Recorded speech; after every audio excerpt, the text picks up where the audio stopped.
Yo,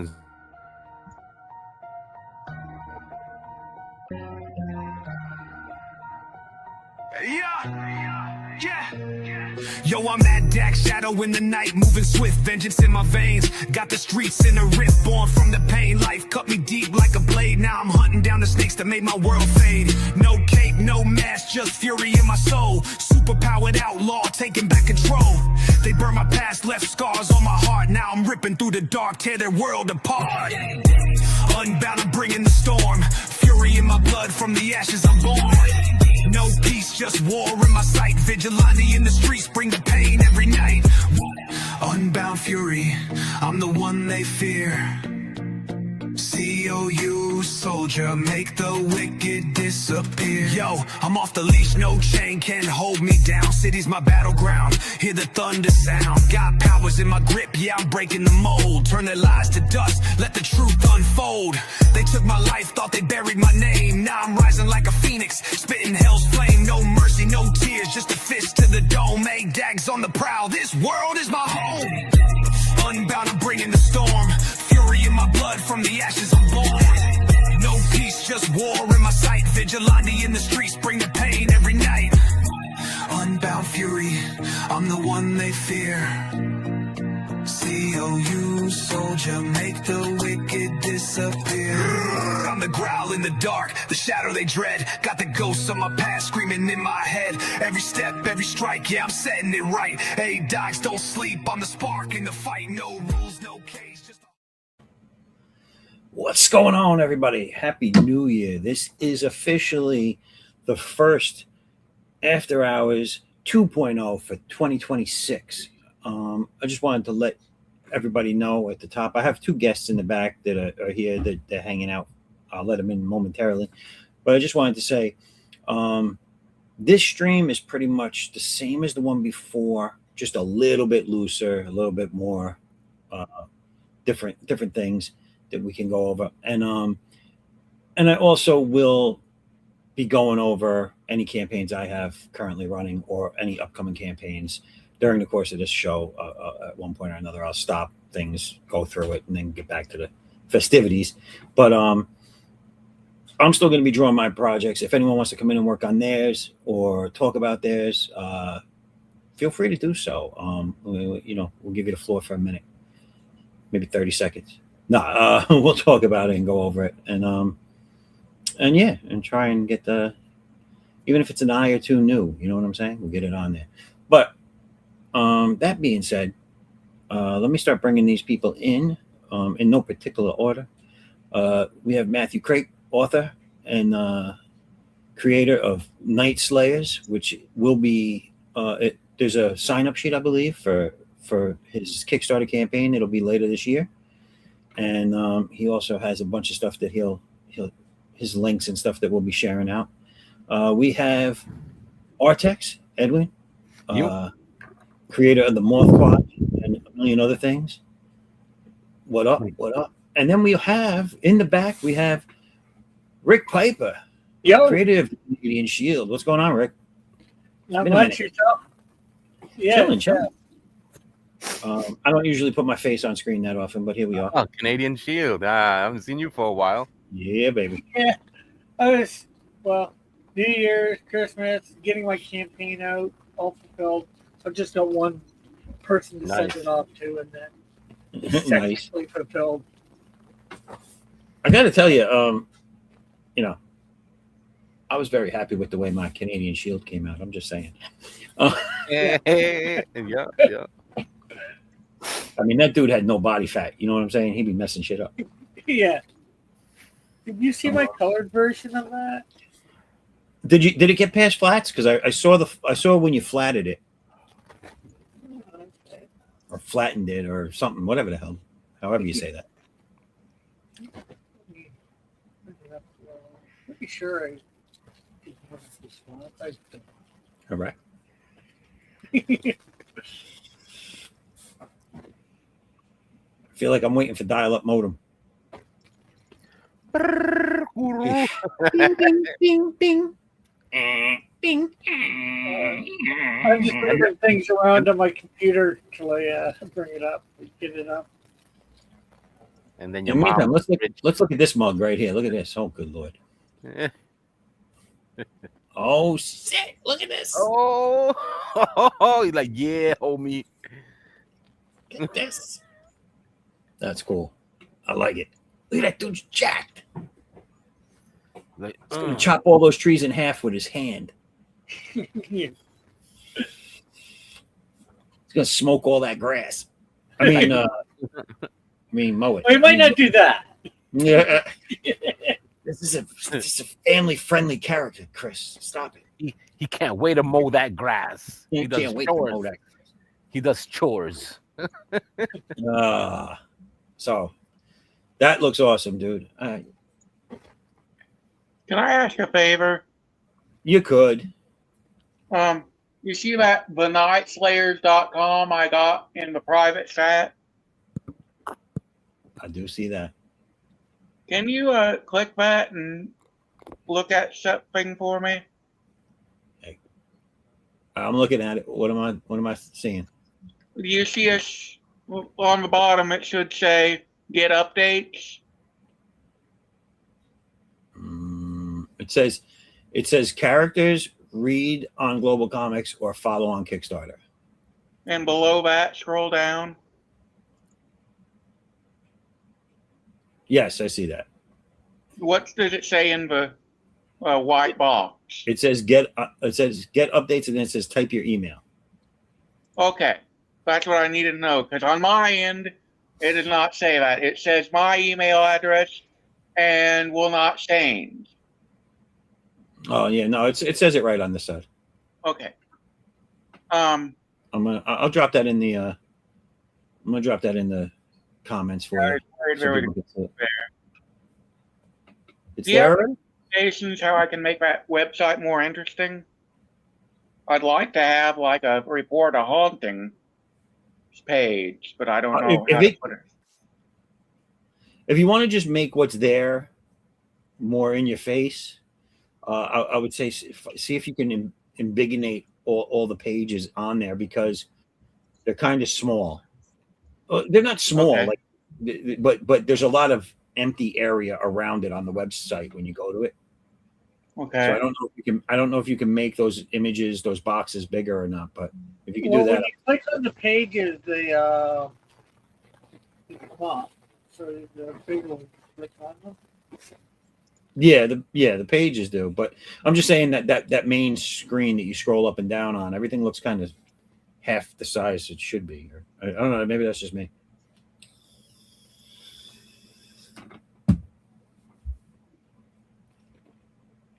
Getting ready to change it. I'm gonna take me off of here because I don't want to look at me. Here we go. Here we go. Yeah. The real question isn't whether you want to look at you; it's whether your viewers want to look at you. I doubt that's any different. I mean, I'm just saying. Can't see them out there going, "Oh my God, I want to look at him. Good Lord, look at him. He's so sexy." Woo! Yeah, they probably rather look at your art. That's what they're here for, right? The art and the conversation. I'm going to share something that I did. I did a thing. How do I share my thing? Oh, not like You did that. a thing? Hope it wasn't a naughty thing. No. Oh God, I hope. Do I have the right one showing? Yeah, there we go. Cheerleaders. Cheerleaders.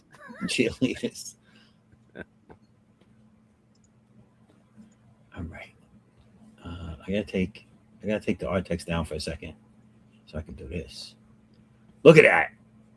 Addicts 3 cover puzzle, baby. 1,000-piece puzzle. Oh, I want to see that. Right. Look at that.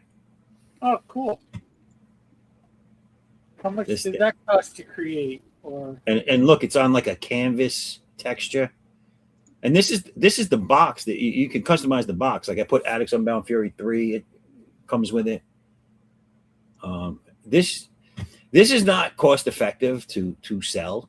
It's good to have of your own thing for yourself, or if you can find a place that does it cheaper. But this is expensive. This was like, after tax and shipping, it was $43. Yeah. So it's like I said, it's not I mean, unless you're going to charge $60 to have a puzzle, but if they're limited, collectors might pay. But that's 1,000 pieces. There's 1,000 pieces, yeah. Oh, So I haven't opened it yet, and I am gonna. My wife and my son like doing puzzles, so I kind of had it made, and I'm gonna have them put it together. Wow, but how big are the pieces? Small. They're like, you ever do 1,000 piece puzzle? Yeah. How big is it supposed to be when it's put together? The size of the puzzle. Oh shit, I don't remember. It's a decent size. It's bigger than the 11 by 17, and it's big. Okay, so the pieces gotta be decent. I think it's like 20. I think it might be like 18 by 20 or something like that, or maybe a little smaller. Like every piece is not as big as a quarter, is it? I would say maybe like a nickel. Oh, damn, smaller? Maybe like a nickel. Yeah, okay. So it's not that big. I guess that's where you got it done through Puzzle.U. Puzzle.U is the company I use, yeah. I mean, there's other one. You might be able to get another one cheaper. I just like this because, like I said, like if you look at it, like the picture on the cover, it's on like a canvas grain, so it looks like a painting. Yes. Is the box glossy? The box is glossy, yeah. But it's also still in the saran wrap. If you see, all right. Now, so actually, the box isn't glossy. The box is textured the way the puzzle's textured.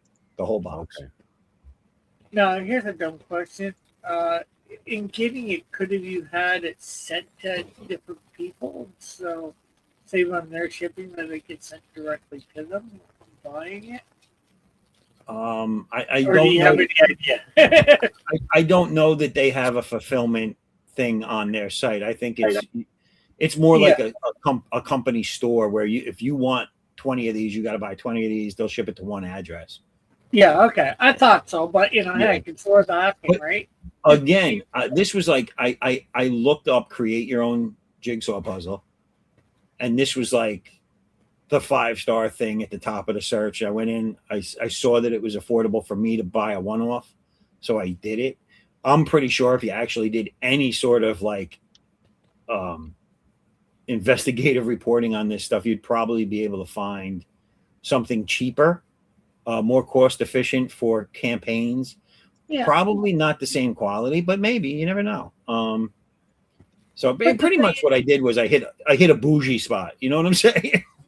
Yeah, but like you're small enough, even though you say you charge $50 or $60, maybe $5 to $15 off of it. Hey, people might get it just because it's so unique. The good thing is, if I sell like 4 of them, I don't have to put the order in until afterwards. And if I sell it for $60, I know I'm making X amount on it. So I only order, like if I only sell 3 of them, I order 3 of them. Yeah. Mm-hmm. If I order 1,000 of them, then I'm pretty sure I'll get a discount. Yeah, but you better have 1,000 people buying them. I am going to put something like this on the next campaign, and that's why I wanted to show it here. But again, it might not be a Puzzle.U one. If I find a better deal somewhere else where it's more cost effective and I feel I can offer it at a better price, then I'll go with them. But I do want the customizable cover. I do want to be able to put what it is. Like I put Addicts on Bound Fury 3 on the top. Yeah. Even though it says it on the piece, at least here on the box, it's kind of like, it looks a little bit more professional, like it's official. Yeah. Now, did the price change much if you say you instead of got 1,000? I'm sorry, you faded out. What? I said, did you check whether the price changed if you went from say 1,000 to let's say 500 pieces? Yes, but it's not a lot. It's like just so Rick, I don't know what happened, but your volume went down low. Oh, probably my mic isn't right in front of me. Oh, okay. I'll probably be better now. Yeah, much better. The price did change, but I think it was only a few dollars. It wasn't like it wasn't like an extra $10 or $20. Yeah, it was. So rather just get 1,000 and call it, right? I got the 1,000 because I would have got the 1,000. No, you know why I got 1,000? Because why I got 1,000? Because it was weird. Like they had like 100 piece, Then they had 500 piece. Then they Yeah. had 1,000 piece, and then they went right from 1,000 to 2,000. Oh wow! But one of the most popular sizes nowadays is 1,500, and that's what I was looking for. And I was like, well, I'm going to go with the 1,000 because I think 2,000's a bit much. Those pieces would be, the size is bigger, but the pieces are smaller, and I don't think there's a lot of people out there looking to put together a 2,000 piece puzzle. You know what I'm saying? Yeah, yeah. I'm thinking I might actually do it for my next campaign too. That's why I'm asking all the questions. It's just it's really like I haven't seen it. I'm sure someone has done it, but I haven't seen it really being done. So Yeah. I'm going to do it. Can I see the width? What happened? Can I see the width of the box? There's nothing really to. Oh, it's not a box. It's flattened. It's a box. That's a box. I'm shooting down from the top when I took the picture. Oh, that's a picture. This is a picture. Oh. Yeah. I can't pick it. It's so you know the side of the box is about 1.5 inches thick. Well, if you have the box closed, if you put yourself on camera, you can show the box that way. Yeah, the box isn't near me like though. 3 DVDs thick. So the puzzle area where my wife and my son have the puzzle board, because they have a puzzle board. This shit's like professional. They're doing. They have a puzzle board and everything. It's set up upstairs. So, and this is over with that. So, and I'm lazy. I'm not running upstairs to get it. So the thickness to that box is like it's about 1.5 inches thick. All right, almost like you would say a Monopoly box. Yeah, and any board game box, it's roughly in that ballpark. Oh, okay. Yes. Yeah. And this box is smaller than this might be, if I had to guess from memory, 9x12 maybe, something in that ballpark. It was looking like it was about a foot wide. So. Yeah, it's about a comic book. Or less? No, it's big. It's bigger than that. This is a board game size, but it's not a big board game size. It's like, I don't know how to explain it. Like that image on the front there, just the image, is a little bit bigger than a comic book, like about 1/2 inch bigger than a comic book. So the box is big. So the box is bigger, yeah. Yeah, so a comic book is about 6 inches wide, 6.5 inches wide. So that's over 8 inches wide. Yeah, probably 9 inches for sure. Yeah, I'm probably lying too. If I went upstairs with a piece of 11x17 paper, it probably fits perfectly on the cover. I mean, maybe it might be 11x17. I don't know. It's in that ballpark. Yeah. But now that we've analyzed did the it shit feel like out a box of cereal when you shook it? You know what it's like? It's like a box, and everything is in a plastic bag. It's pretty much like a box. I tell you, it looks like a box. So all the pieces must be in a plastic bag inside somewhere. They might be. They might be. They could just be floating around, all getting banged up every time I move the box. But I'm going to assume they're in a plastic bag. Well, most jigsaw puzzles are not. At least last time I knew, anyways. In a bag inside the box, they're just loose. I've opened a lot where they're just loose in the box. I think I might have opened one where they were in a bag. Yeah, I think that's the safer way if they care about their product. But shaking it all around like that, you know what I'm saying? Depends they on don't the care. quality. They want your money, dude. Yeah, I understand that. Do you have any upgraded copy machines? Any type of copy machine? Like a photocopy? Yeah, the one that used the perforated pages, like for stickers or cutouts of puzzles. They do that through certain programs where. Well, you can use a template that does that, or buy the paper. I don't have a machine that does the cutting for you now. No. It's a paper that's already perforated. Yeah, mine would take it. My machine would take it. But I would have to find that paper. Yeah. But then, that's I see where you're going with it, but that's too. Think about it. First off, it's going to be a lot of work to print and package your own shit. Of course. And you're right. Especially with the boxes and then printing on the boxes. Yeah, because I was thinking that you can get a plastic baggie with your design over it and have the pieces in there, so it'd be an easier mailing instead of having boxes being sent.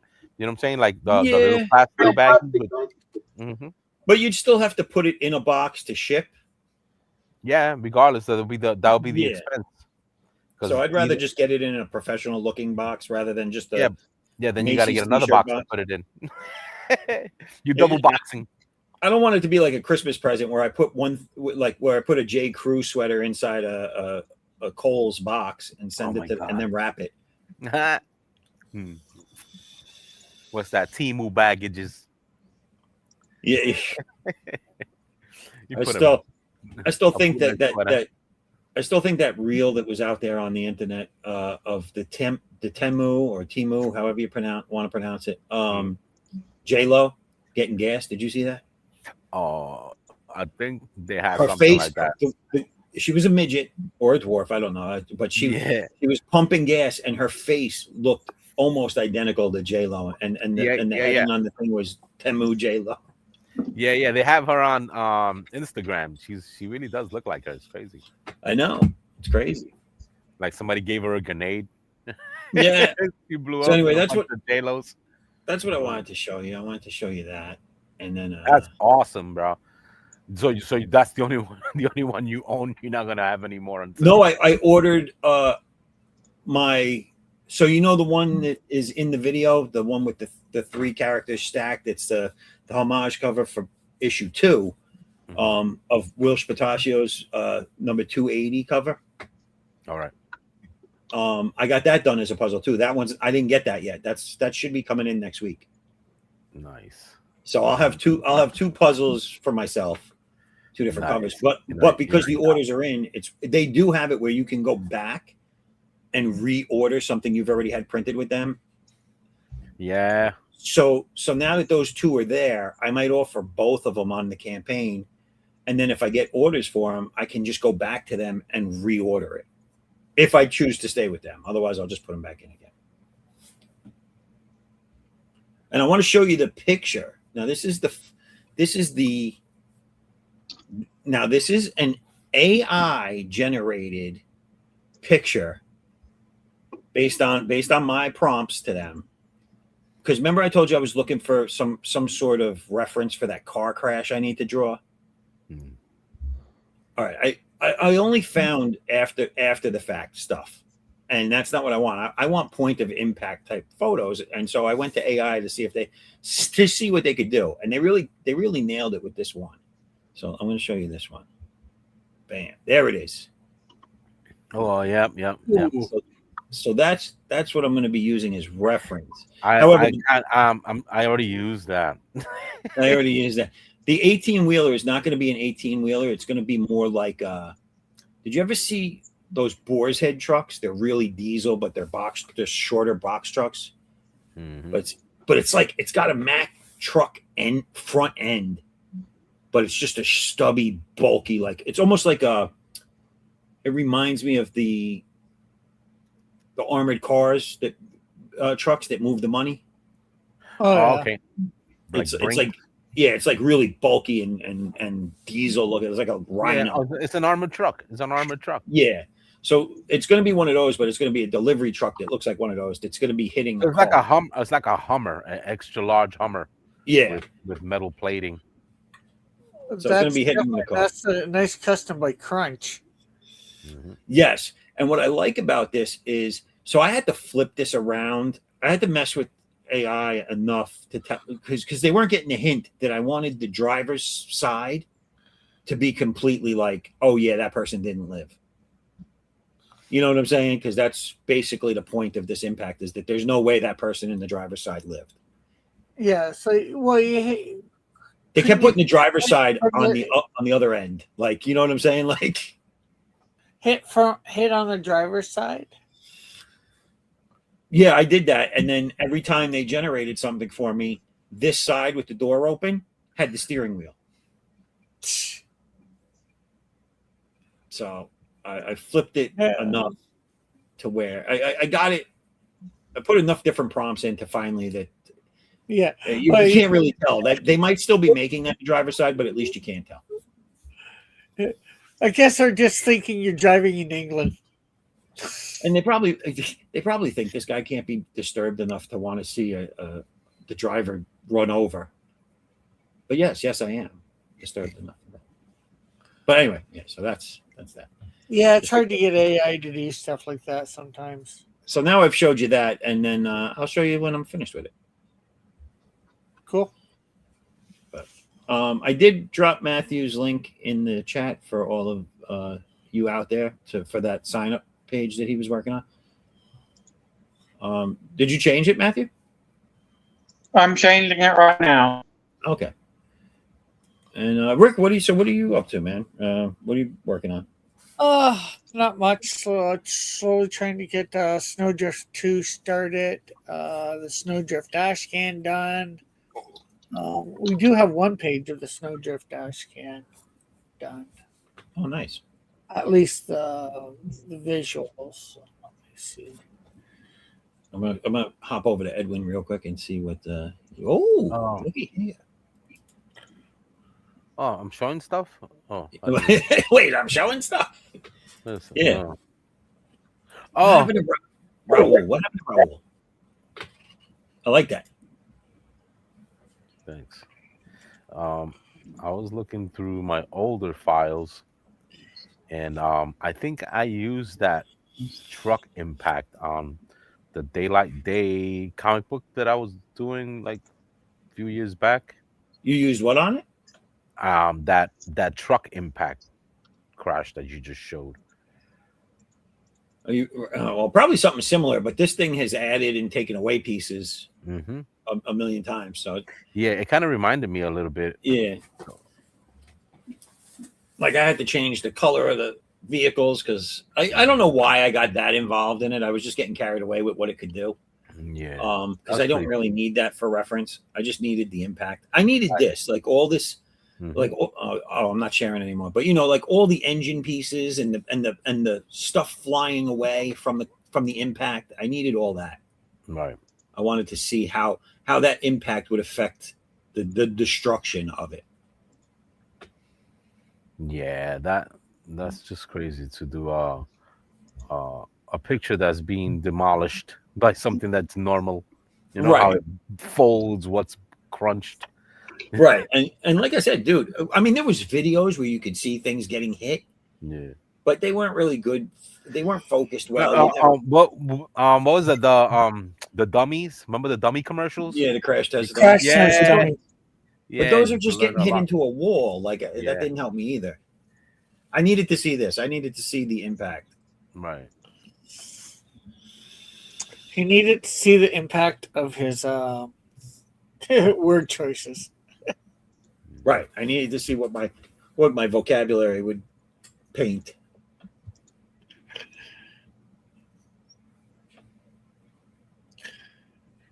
So there's the first page of the Snowdrift dash can. Where is it? Where are you? Down at the bottom. Oh, there you are. Ah. That's cool. Your name is so damn long, it's going across the artwork. Yeah. Oh, I like that second panel. I know that's just so we can see the cross better, but nice. Oh, that's always eerie, dude, when the kid's eyes are blacked out. Creepy. Yeah. Holy snap. That's cool, man. And this is called what? Snowdrift? Yeah, well, this is the ash can for Snowdrift. Sort of like the Canadian Shield one, just giving a little bit of backstory and all that. It's going to a 4-page free sample that I can give out on her. Now, can you tell us a little bit about what this story is about?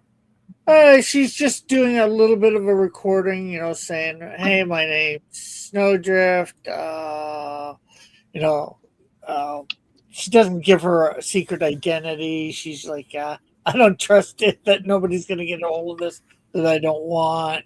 Right. But what is Snowdrift about? Like, when does it take place? What is the? Well, it takes place about the same time as the Canadian Shield books are taking place. Okay. The normal ones, anyways. Right. This this would be set a little bit into the future of my comics. Gotcha. When my group has been formed and all that, and they have a little space. Well, they have not so little, but they have a space station that they've set up out by Pluto. That way bad guys can't get to it that easy. Is that space station? That looks like that's above Earth. Yeah, that's above Pluto. That's Pluto right there? Yeah. Nice. We're supposed to be, anyways. I said Earth. Like I put an F instead of a TH. So I want to apologize for my poor grammar. Earth. Yeah. That's it. That's what I'm calling my Earth in my comics. Earth. Planet.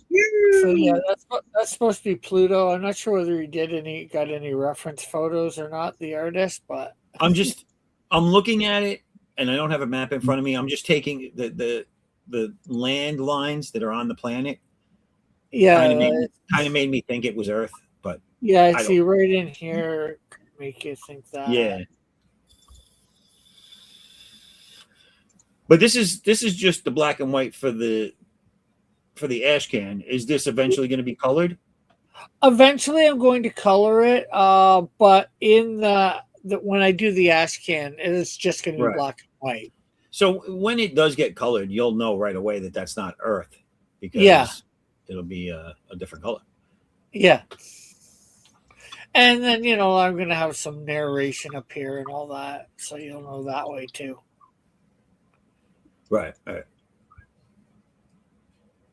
looks good, dude. I like the art. I like the panels. They're all. Yeah. They you can read it. It's just you can read that story, and they're all key parts. Like the eyes follow you down to the picture, like you know what she's looking at.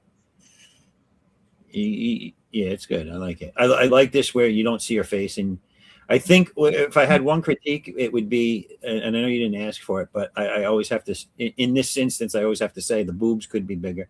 Maybe zoom in a little bit. Maybe just bring the camera in a little bit. Just saying, just throwing it out there. Well, she doesn't. I don't think I would say she has a D cup. I don't know what my cup sizes are, so neither do I. I just throw letters out, just like it's a double G. This is Edwin. What am I looking at? Devil dinosaur. Is that a brain-eating ant? What am I looking at? Oh, I'm looking through some files here. Oh, this is what came out. Oh, wow. What is that? This is I always wonder where Edwin's looking because he's never looking at the screen. This is from Dark Daylight Day, and this was from an Andino story. He's a great writer, man, but he had run into some issues where it had a delay, so I just stopped the whole entire thing. But you can see this comic on Webtoons and artithmeric.com. You can actually get a physical copy there. Well, that looks sick, dude. That looks good. Oh my! The whole story was insane, man. Yeah. He was recently asking me to work with him again, but I don't even want to talk about it here. Yeah, no, I get it. Mm-hmm. But that is cool. That's a cool piece. I like that. Oh my god, the story is ridiculous, dude. I was doing a page a day. That right there, you know what that would be like a cool band T-shirt. You know what I'm saying? This is he explodes out of a pig, a giant wrestler pig. This is him, the wrestler's pig. He ate him, so he exploded because he has a scolpendra, which is this centipede thing that comes out of him and is larger than life. He can make it whatever his imagination. Yeah, that shit's crazy. But you want to see the rest, man? It's beautiful. But the group Human Centipede should ask to put that on their album cover. The Muhin Centipede. I don't even know if that's a band. It probably is. But yeah, man, I bumped into that. I wasn't looking for that, and I ended up bumping into it. It's like, oh man, what a lost, Yeah, what a waste of an idea. it's nice. Yeah, but, sometimes pieces like that, you're like, damn, I want more people to view it because I need it's still more modern. Of that. Yeah, it has a good modern feel to it. Still, the stories are great. I have like, let me see, I think over 300 pages or more. Of that? Yeah. Wait, you've drawn 300 pages of that? Yes. That's friggin' sick. Yeah, I'm telling you, it's on Webtoons, and it's also on artithmeric.com. Hold on a second. I got some issues going on here.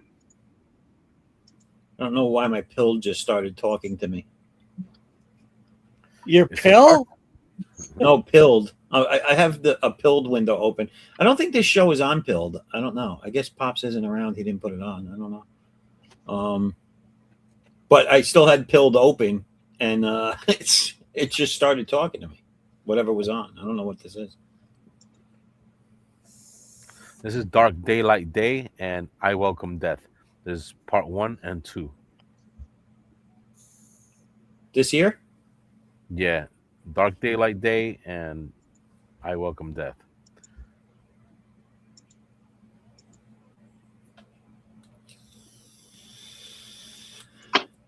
I'm still seeing the centipede. Is that what you want me to see? Oh no, I haven't opened up. Oh. Yeah, I'm afraid of. That's what I'm saying. I never know where Edwin's looking, dude. I don't think Edwin knows where Edwin's looking. Yeah, because I was looking for something that I ended up bumping into some old stuff. And I was like, oh, look at this. I remember He's this. like, I'm just going to look at this. I'm going to talk about this, but I'm going to look at this. Hey, Yeah, look, well, he's probably got a thing open to open something and doesn't realize this is being shown instead. Right, that's exactly what it is. Well, because he only said have two. one screen. I got confused because he said two things, and I'm only still looking at the one picture, and I'm like, wait a minute, what happened? Yeah, I want to give you a better page. He's looking through his files right now. Yeah. So, and we can't see that part. Yeah, one part. There you go. That's one page. Nice. You see the depth in there? Is that blood all over his face in the mirror? Yeah. Is his throat cut or something? Nah. His eyeballs just started pouring out blood. Oh, well, that's that happens. That's him going through a different door, the small one. Yeah, because that's the reflection of the mirror and the vision of the viewer, and the lines that are across is like the whole wall is made out of a mirror. If you see the toilet's reflected on the other side, the floor. I see what you're saying. You're looking in the mirror at him, going out twice. Yeah, I see it. Yeah, through the mirror. Yeah, it's like the viewers, but once the words and the narration bubbles, boxes are there and all that, you'll see the separations of what's being said, so you can tell how the page flows. That's interesting. You know what I'm saying? Because like right here, bam, comes in. This is what he's looking at now, which is the bathroom. You know what I mean? Right. Then he goes straight to the mirror. Sees a mirror. As you can see, he sees his own reflection, and this is the close up of his eyes. So it takes you. Yeah, I got the second part. It was just like the small version with a door. It looked like out of place to the big version. Yeah, because like I said, the word bubbles aren't there to guide you, and the narration. There's a narration box right underneath his feet, so you can see that is a whole separate area, but you can't tell because the narration box is not there. Okay, I got it edited. Okay, hold on.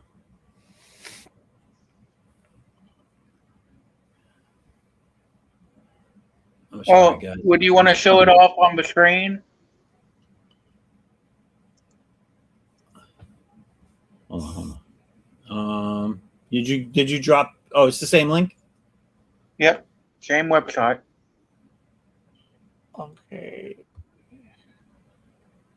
Oh, you did the previews on a different page and made them.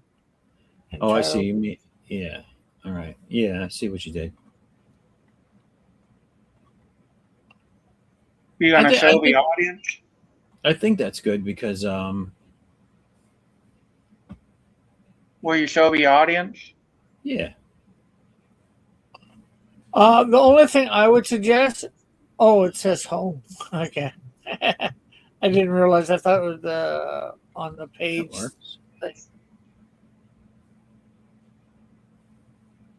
I'm sorry. I'm just looking at the different pages real quick first. Characters, nice. All right.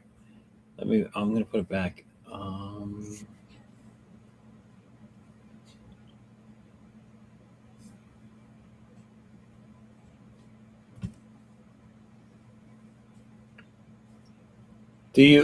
Why don't you, Matthew, can you bring it up and share screen? And I'll just let you scroll it real quick. How do I do that? There should share be screen? Okay. There should be a window with the plus sign. Yeah, it should be in there. All right. I changed the way I'm showing what I'm looking at now, so you can see all the pages that I'm surfing through. I still just see this one page. How about now? Nope. Yeah. Still just see the one page. It's not. I don't think it's going to pick up the thing unless I'm not. Are you using OBS to share? There we are. Edwin, are you on OBS or no? I'm just using the share option that they give you.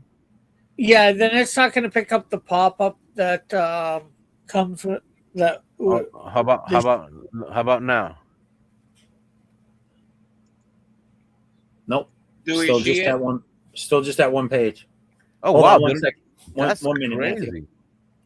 Yeah, because it's not going to show the pop-up of the opening to search through unless there's a way to share screen. Then it might. This is Matthew's page. So Matthew, all right, go back to the beginning so everyone can see it from the opening page. The home page? Okay. Yeah. All right, so when you go to the link I dropped in the chat for the Night Slayers, this is what it brings you to. And you have your options there for the characters or Global Comics, Kickstarter, and a preview of the book. So if you want to just go to the preview page, Matthew, maybe. Here we go. Here's his preview pages.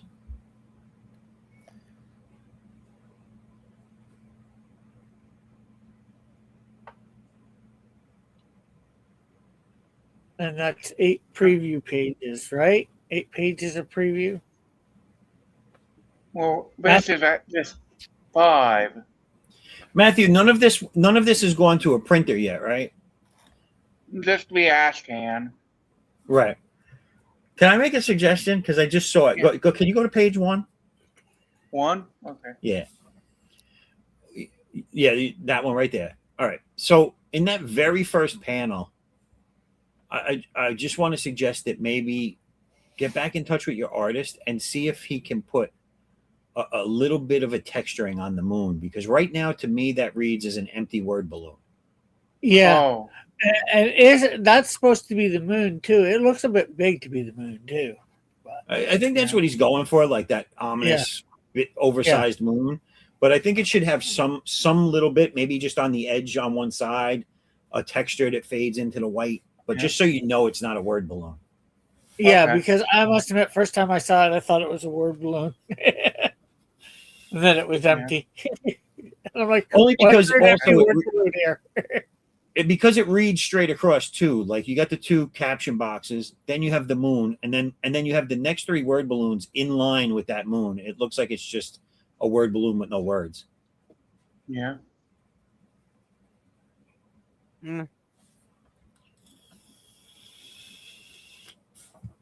It would help. Maybe a slight shadow making it look like a half moon. Just even if you put just like one noticeable crater on one side with a little shadow, just a little shadow. Okay. That should be really, really quick. Yeah. Want me to continue or what? Yes. I'm sorry. I just wanted to bring that up because That's okay. I had noticed it in the past. I meant to say something, and I don't know if I did or if I forgot. But everything else looks clean. Everything else is great. Yeah. Yeah, that's really the only thing I saw. Yeah. So basically, what's going on here is the Night Slayers have discovered that their latest case was a hoax, and then this police officer who really wants to take them down because he thinks they're scam artists has come in basically begging for their help, and they're like, what? And then it turns out that a rich family doesn't want to talk to the police, they want to talk to the Night Slayers. So Carl's basically desperate. I mean, not Carl, the police officer. Yeah, Carl Winslow? What? Carl Winslow from Family Matters? No, I don't know what that is, but okay. I'm sorry. Anyway, he Bad joke.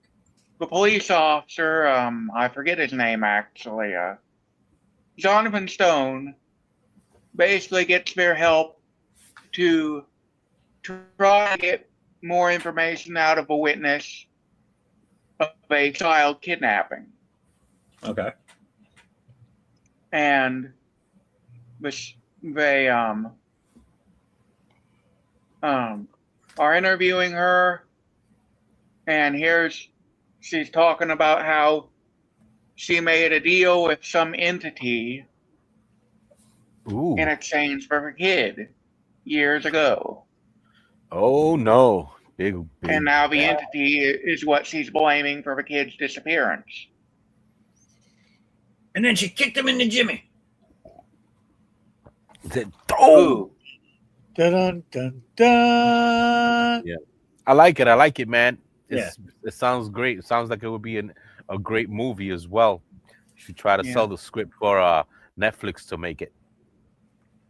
I'd love to make like an animated series if I get enough of them. Yeah, animated series would be nice. Yeah. My question, though, somebody mentioned 8 pages. Do I need 8 pages? Because I have that many. I just saw it said. I thought it said page 8 on the last one, so I assumed there was 8 pages. Do you think 5 is enough? Because I've got 10 available on my Global Comics. Actually, I got 12 if you pay. Dude, that's more than enough.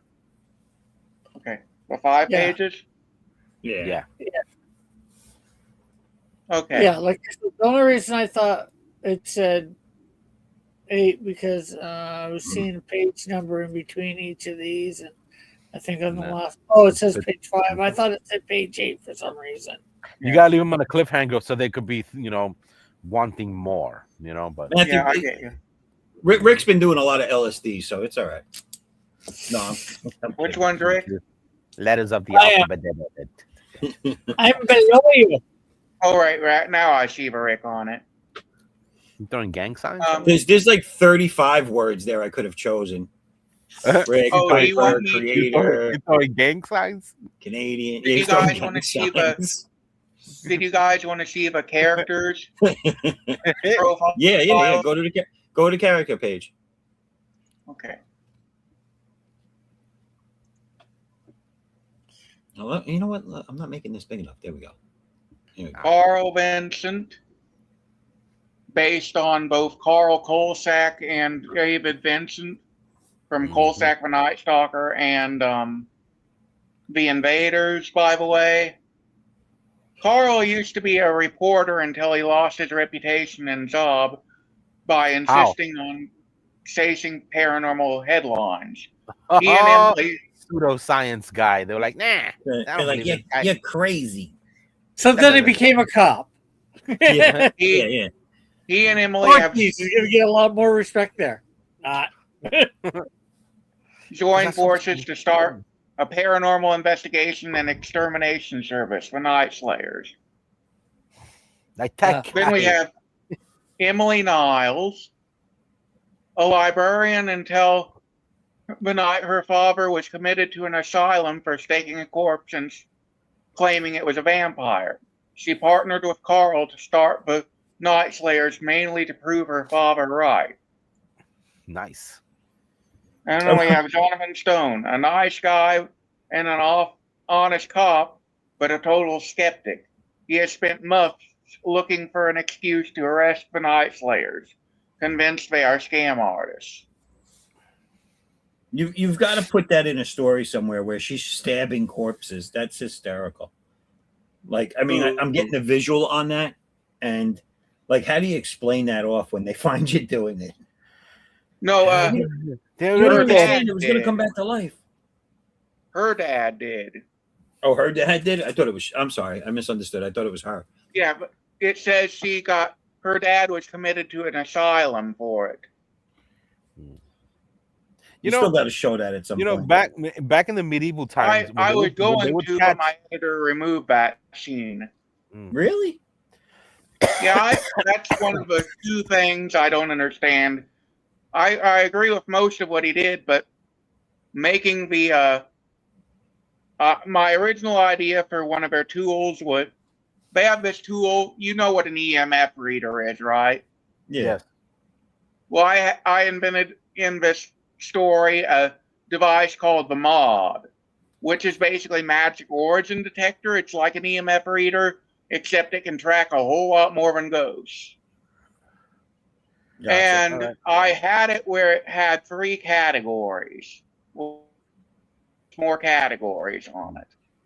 Remember, I was telling you about that the twin paranormal, that those two they're twins. They're on YouTube. Yeah. Yeah, they have. Yeah, all that I keep stuff. forgetting about them. Yeah, and they have one where they have a visor that they put over their heads, and they receive all this consciousness that's around them, or whatever is a residual haunting, and it gives them an actual picture that makes sense to when they use the EMF reader and all that stuff. They get actual visuals this time. It's ridiculous. Nice. You mean like an infrared scanner or what? No. It gives them an actual digital picture. Oh. Yeah. They have a name for it. I just don't remember it. But if you watch the show, he's very popular for using it. Almost like that other guy who uses the radio, and he talks to different frequencies. Oh, are you talking about the ghost hunter guys? That crazy dude that wears the mask all the time? No. And it says he got possessed and it messed up his eyes. You know what I'm talking about? Something like that. Yeah. Yeah, but he's a wacko though. No. There's another dude who uses the radio, old radio, and he uses the frequencies to talk to people who have passed away, and it's pretty realistic on how he manipulates the viewer to believe that he's talking to the other side, and it seems real. I don't see nothing wrong. Like what he's doing. Some stuff is good. Oh, go ahead. Sorry. Of all the paranormal investigation shows I've ever watched, the scariest one was called Haunted Collector, but it wasn't the ghost that scared me. It's the people doing it. No, it was the fact that every time this guy went into somebody's house, he'd point to the most valuable artifact in the house and say, "That thing's why you're haunted." Oh, okay. Yeah. Yeah. And I was just like, what is he doing? Yeah. Selling them on eBay? Yeah, they have a Dibux box that they sell. You can actually buy it, and these are haunted artifacts or trapped ghosts inside. But what are the odds you're actually haunted, and what are the odds he's just manipulating them into look, giving up man, their evil, grandmother's look, ring. Yeah. evil is easy to do. You know what I'm saying? Good is hard. So it's Yeah. easy to do a box that's gonna mess somebody's life up when they open it. You know. Well, let me ask you a Sort of question. like a Pandora's box. Mm-hmm. Yeah, is he taking the artifacts with him when he leaves? In most of the episodes, yes. Yeah, so he's robbing them on TV. That's great. That's what I thought. That's why I Amazing. was scared of the show. That's let me tell you about a racket he came up with a niche audience there. And I remember one episode, he took a genuine medieval sword because it was cursed. Nice. And I'm like, whoa, You know boy. You know which ones bother me are the ones that are that have those friggin' old ass porcelain dolls in them, and the dolls are haunted, and I'm like, yeah, man, dudes. I mean, they look haunted anyway. It's like, Yeah. Well, the thing about spirits is, if they're spirits of children, most stories say that the tether, the thing you have to burn to kill a ghost, is the ghost's favorite possession in life. right. So if it's a child's ghost and you burn the doll, it might be their favorite possession in life. So that kind of makes sense. Might be. Yeah. According to my paranormal research, tethers are usually something that meant something to the ghost when they were alive. I almost feel like back in the old days, they created some of this shit just to trap people's spirits in. Like those dolls, those ain't dolls you give to your kid to play with. Those are dolls you trap evil spirits in. You know what I'm saying? It's like, Yeah. those are prisons. Those aren't toys. The Egyptians was doing that. That's the reason why they had the pharaohs and all that mummified into dolls. Well, that was amazing? so that their souls would endure until their god came to claim them or whatever. Mm-hmm. The thing about Egyptians that I like is the fact that they worshipped the cat, but then their armies were dogs. Their Like Grim Reaper was a dog. The dog head of Anubis and his armies. Yeah, jackal. Mm-hmm. Yeah, it's crazy, dude. Well, according to legend, according to different, Egyptian folklore, demonic forces are afraid of cats. Yeah. Which is weird because in most American beliefs, witches love cats. Yeah, and cats are evil. Except in that one bad movie back in the 80s or 70s, Devil Dog. Do you guys remember that? What?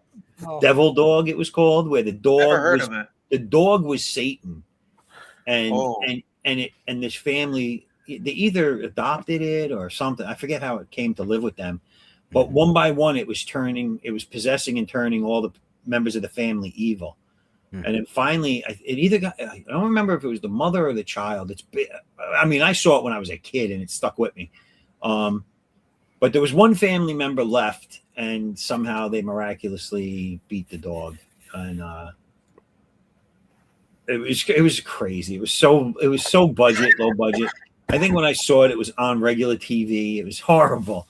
But as a child, I think, like I'm saying, I think I was like 6 years old. As a child, it scarred me. I remember it to this day. I don't really remember the name of it or hardly anything about it, but I remember a show about a demonic Rottweiler. I believe what happened was these kids broke into this old man's house.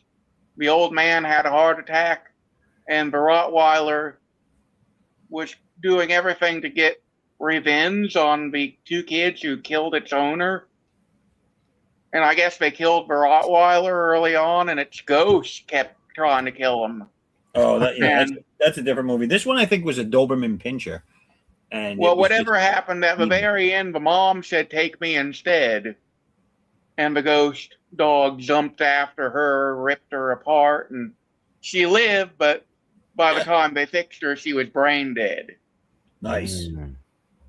And that was how the movie ended, I remember. That's a good family feel good movie. You know what I'm saying? Yeah. Oh It's wow. fun for the And whole I don't family. even remember if that was a real movie or a nightmare I had. I can't find any information about that movie. Hmm. That's what Satan does. He makes Sounds you like watch a a neat movie. And then, nightmare either way. yeah.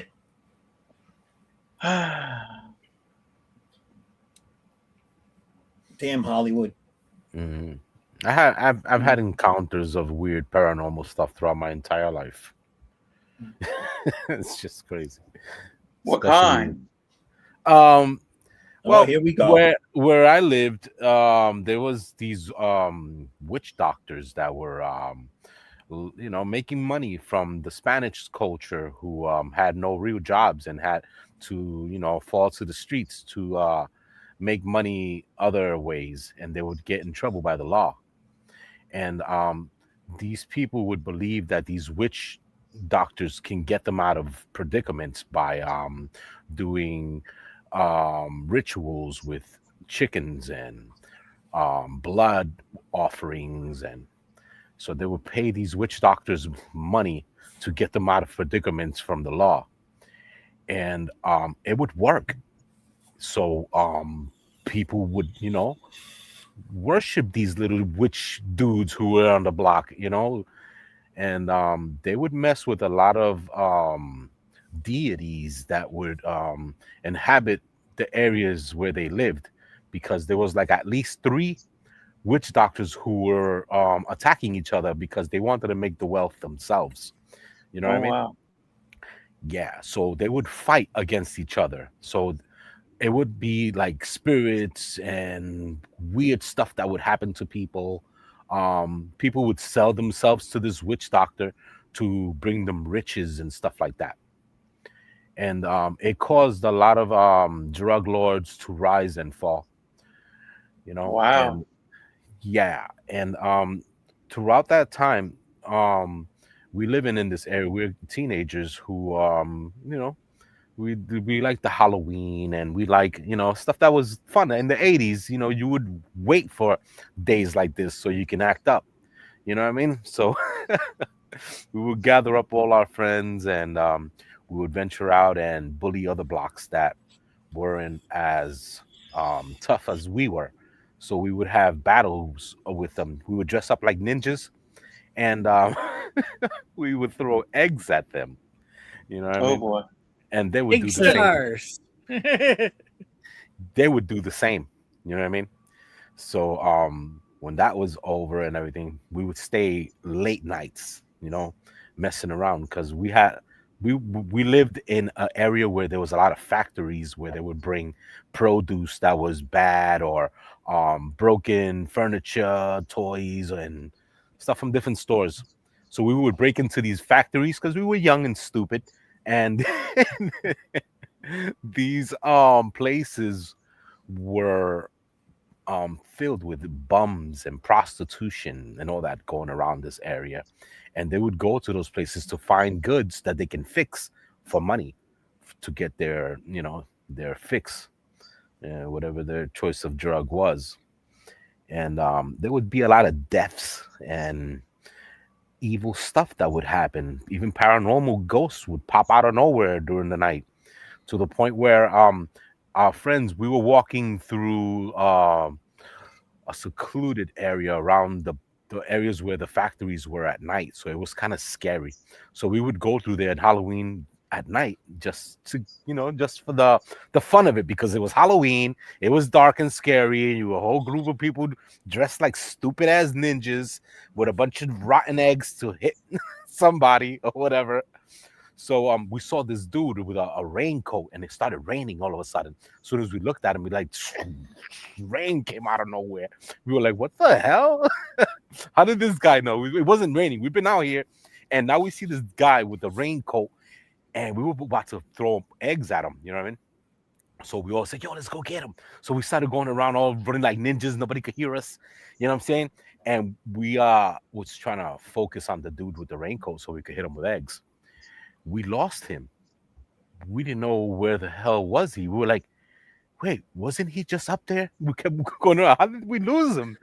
Everybody was confused, like how this man just disappeared out of nowhere. Yo, we running around trying to find him. We just said, forget it, whatever. All of a sudden, he was behind us, dude. Yo, we got so scared. Everybody ran off. Dude, I gotta tell you, you know what that sounds like to me? I don't know, What's that? and you probably remember this. That sounds like that Ghetto Boys song. Ghetto boys. Me and Ghetto Boys are trick or treating. Oh, remember that? Yeah, yeah. Basically, exactly. That's exactly what it was, bro. And there was people who were being possessed. My friend's mom was possessed because she got involved with one of those witch doctors who told her to go to these churches and blah blah blah, whatever. And he ate her mind up, and she was going to 2, maybe 3 different religions. So one day, she got possessed by something. Nobody knows what it was, and it was some sort of demon thing going on, and it felt like the movie The Exorcist. It was crazy. Nice. Yo, I was there to witness that, man. And my friend's stepfather, he used to work for Haagen-Dazs ice cream. So we used to wait on weekends because he would bring us like the last, something that fell off the truck. You know what I'm saying? So he'd bring us some ice cream. So we would know that in the weekends he's gonna bring us ice cream. So we were expecting that. And that was the day when his mom got possessed. So they had called him in early that his wife wasn't feeling too well, something that was going on with his wife. So he rushed home. But he still brought us the ice cream. Great man. Yeah. You know that Haagen-Dazs the devil. Yeah, so he ran into the room, but he put the bag down, and me and my friend, all we were focused on was on that ice cream. They're all dealing with their adult things that we weren't sure what was going on. We were young, but she was being possessed by the devil or whatever demon or whatever job some witch doctor must have did to her because she didn't do what to do. These witch doctors, they would do stuff to these females, and they would take advantage of them some way or another. So, What were the symptoms? schizophrenia, talking in another language, acting like they're being possessed, spitting at people, talking about stuff that only someone else would know without them knowing, stuff that they knew about you without you knowing. Weird. It was those type of possessions where they would throw She up. really learned a new language all by herself? It kind of sort of, but it sound like made up. You know what I'm saying? Like, yeah, she wasn't really doing that exorcist, la plume, la pan, stuff like that. She wasn't saying that. Well, if you believe in that stuff, a lot of it's done in ancient Latin. Yeah, well, And a lot of the stuff demon is is the one that real. knows it, not the person that's possessed. Like the Vatican knows it's real. You know what I'm saying? They have actual possessions that happen or whatever, and it's easy to possess humans and make them believe otherwise. But there's people who are sick and are possessed, so you can't tell if it's schizophrenia or both. You know what I mean? But when they investigated, they knew that what it was, and she was either raped somehow by this witch doctor who threw a spell on her from some ancient stuff, because they take blood out of teeth from skulls and they control the spirits to do their bidding. And this stuff is real. People think it's like, I don't believe it, blah blah blah. Look, these witch doctors make money for a reason. It's because they know how to do it right and it works. That's the scary part. Yeah. The closest thing I've ever seen to a paranormal event was when I went into the woods with my parents, saw a bug the size of my hand, 2 dragonfly-like wings, 2 legs, and shaped like a human. Cryptid, huh? It looked like a fairy. Nice. I've seen a metallic panther, and that just disappeared out of nowhere. And it's in Massachusetts, Indian Leap. There's this area where it's like a little forest area, and it has a cliff where from there on it's just water. And I believe a lot of things had happened in those woods and Indian burial grounds. I found little huts, little small towns that were underground, some tree, and they covered it and they filled it up with a bunch of garbage because people got afraid. It's something called Worse. a puck wedgie. You know what's a puck wedgie? No. An ugly Smurf. Yes. Ugly Smurf. You're right. You're right. That's what they look like. They look like Fraggle Rock characters. They actually wear what they kill. So if they eat a fox, they'll dress up like a fox. But they're actually ugly ass creatures that have actual little hands and stuff. They know how to build. They know how to make stuff, and they hide themselves underneath the creature they kill. But they're small. They're at least about a knee high. They have magical powers. They can throw a web on you that'll coat your whole entire body while you sleep, and they'll try to you know, how you call that, like praise the catch if you disturb their area. And the only way to stop them is by giving them their own place, like a strawberry patch for them to take care of, and they'll leave you alone. If not, they'll take over your home. They'll take over your dreams. They'll they'll mess up your life, bro. And then it's strawberry fields forever, baby. Yeah. Have you ever heard of brownies? No, you told me this before. I No. remember this, yeah. They're most Heard of likely what? the inspiration. Brownies. Yeah, I've heard of brownies. I've eaten them a lot. That's Well, maybe yeah, we heard him say this before. I was just waiting. All right, somebody else is gonna say When it. I was a kid, I dated a few brownies. I brought Yeah, some well, brownies yeah. to Then school. there's the kids group brownies. Girls kids group Yeah. brownies. Or when you go to the Well- toilet. Well, you they're eat most brownies. likely. Oh, sorry. They're most likely the inspiration for Santa's Little Helpers, because if Oh, you okay. read the stories on elves, they're not actually that pleasant or You're right. jolly. Nope, nope. And they're big too. They're not But that small. brownies are fit the description better. They're beings that will basically do manual labor in exchange for snacks. Oh, nice. Love it. Didn't they use those brownies once in that video game? What is that? What was that video game that had like a barbarian? It had Oh, you golden axe. there you go. Yeah, remember they would steal your gold. You had to chase them down. That's Yeah. leprechauns, I think. Yeah. Well, I I think like they were leprechauns. just little dwarfs or whatever, or elves and that too, are supposed to be. Yeah. Brownies. Ah. We Well- want brownies. You give them brownies, they'll do anything. I'm eating a few. I gotta I wonder bake if some that's how brownies. they got their name, is because someone offered them brownies.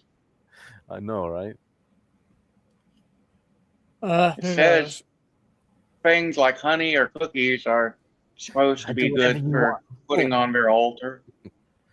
I do I whatever you I want. wonder how they got the name brownies. Some Like little, what it's some little- referring to. Here, have a brownie. Delicious. How did brownies get the brown in their name? Right? There was a reference to them in Legend of Zelda Minish Cap, I believe,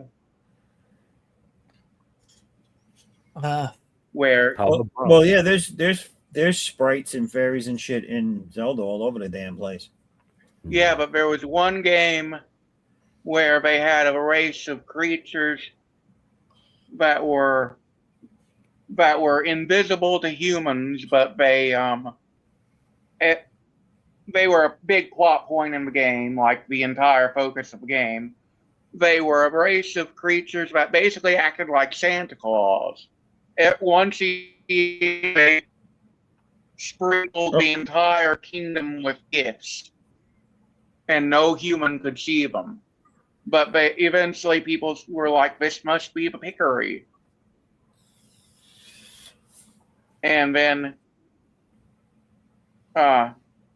long story short, one of them goes rogue, starts wanting to work for themselves rather than for humans, and becomes a demonic overlord named Vati. Oh, that's Link's Bati Boy. second greatest. What? That's Bati Boy. Yeah, he's Link's second greatest enemy next to Ganon. The only other villain that's ever faced Link twice. Ganon looks like an old man, but then, or an old elf man, but then they have him as a pig too. Like, is it the pig thing his natural original form? Is that what that form was? was the pig Okay. in the games. And now they have him as he's like this big demonic dragon looking thing. Yeah, you know what's really weird is throughout the franchise they actually imply Ganon's not so bad. It's just that he's possessed. He's who? He's possessed. That's been the implication for years. I just chalk that up to society wanting to make everybody that's the bad guy the good guy nowadays. No, it's pretty much been implied since, well, a comic that came out right after the second game came out. See, why do comics got to ruin shit? Well, I actually find it Gives kind of comics- interesting. Giving I comics mean, he away. wasn't exactly. See, throughout the games, the way it's told is, yeah, Ganon does some awful things, but he's never really homicidal or demonic until he actually gets the Triforce. Then the demon in him snaps, takes complete control, and that's when things go off the rails. He's usually motivated by greed, and after he gets the Triforce, he's motivated by homicidal rage. Nice. Real stable individual. Yeah. Yeah. You want to be a bus driver? You don't want to be a bus driver. I don't know what that means, but okay. What? Bus driver, what that mean? Hey, wait, now, there's no good time for me to interject this, but I just want to. Now, listen, we all know Star Wars has been turned to shit lately, but Boba Fett's still one of my favorite characters of all time. Always has been. And I don't agree with what they did with him. But my wife, we went to, you probably noticed, Edwin, you know how Bryant Park does their holiday village every year with all the shops and everything? Yeah. All right, so we went down there tonight, earlier today, actually, and we had dinner down there and did some shopping because this is the last weekend that's going to be up.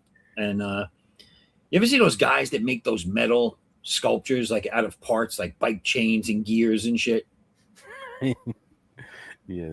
Do you ever see that? Yeah, that's crazy. Okay. So I got myself. She bought it for me as a late Christmas present. I got myself a Boba Fett made out of nice welded metal parts. Nice. I like His backpack is a spark plug. That's dope. Oh, You can see the nuts and things, the bolts, the bike chain. Look at this, a little piece of cut out metal. Damn, how much does that weigh?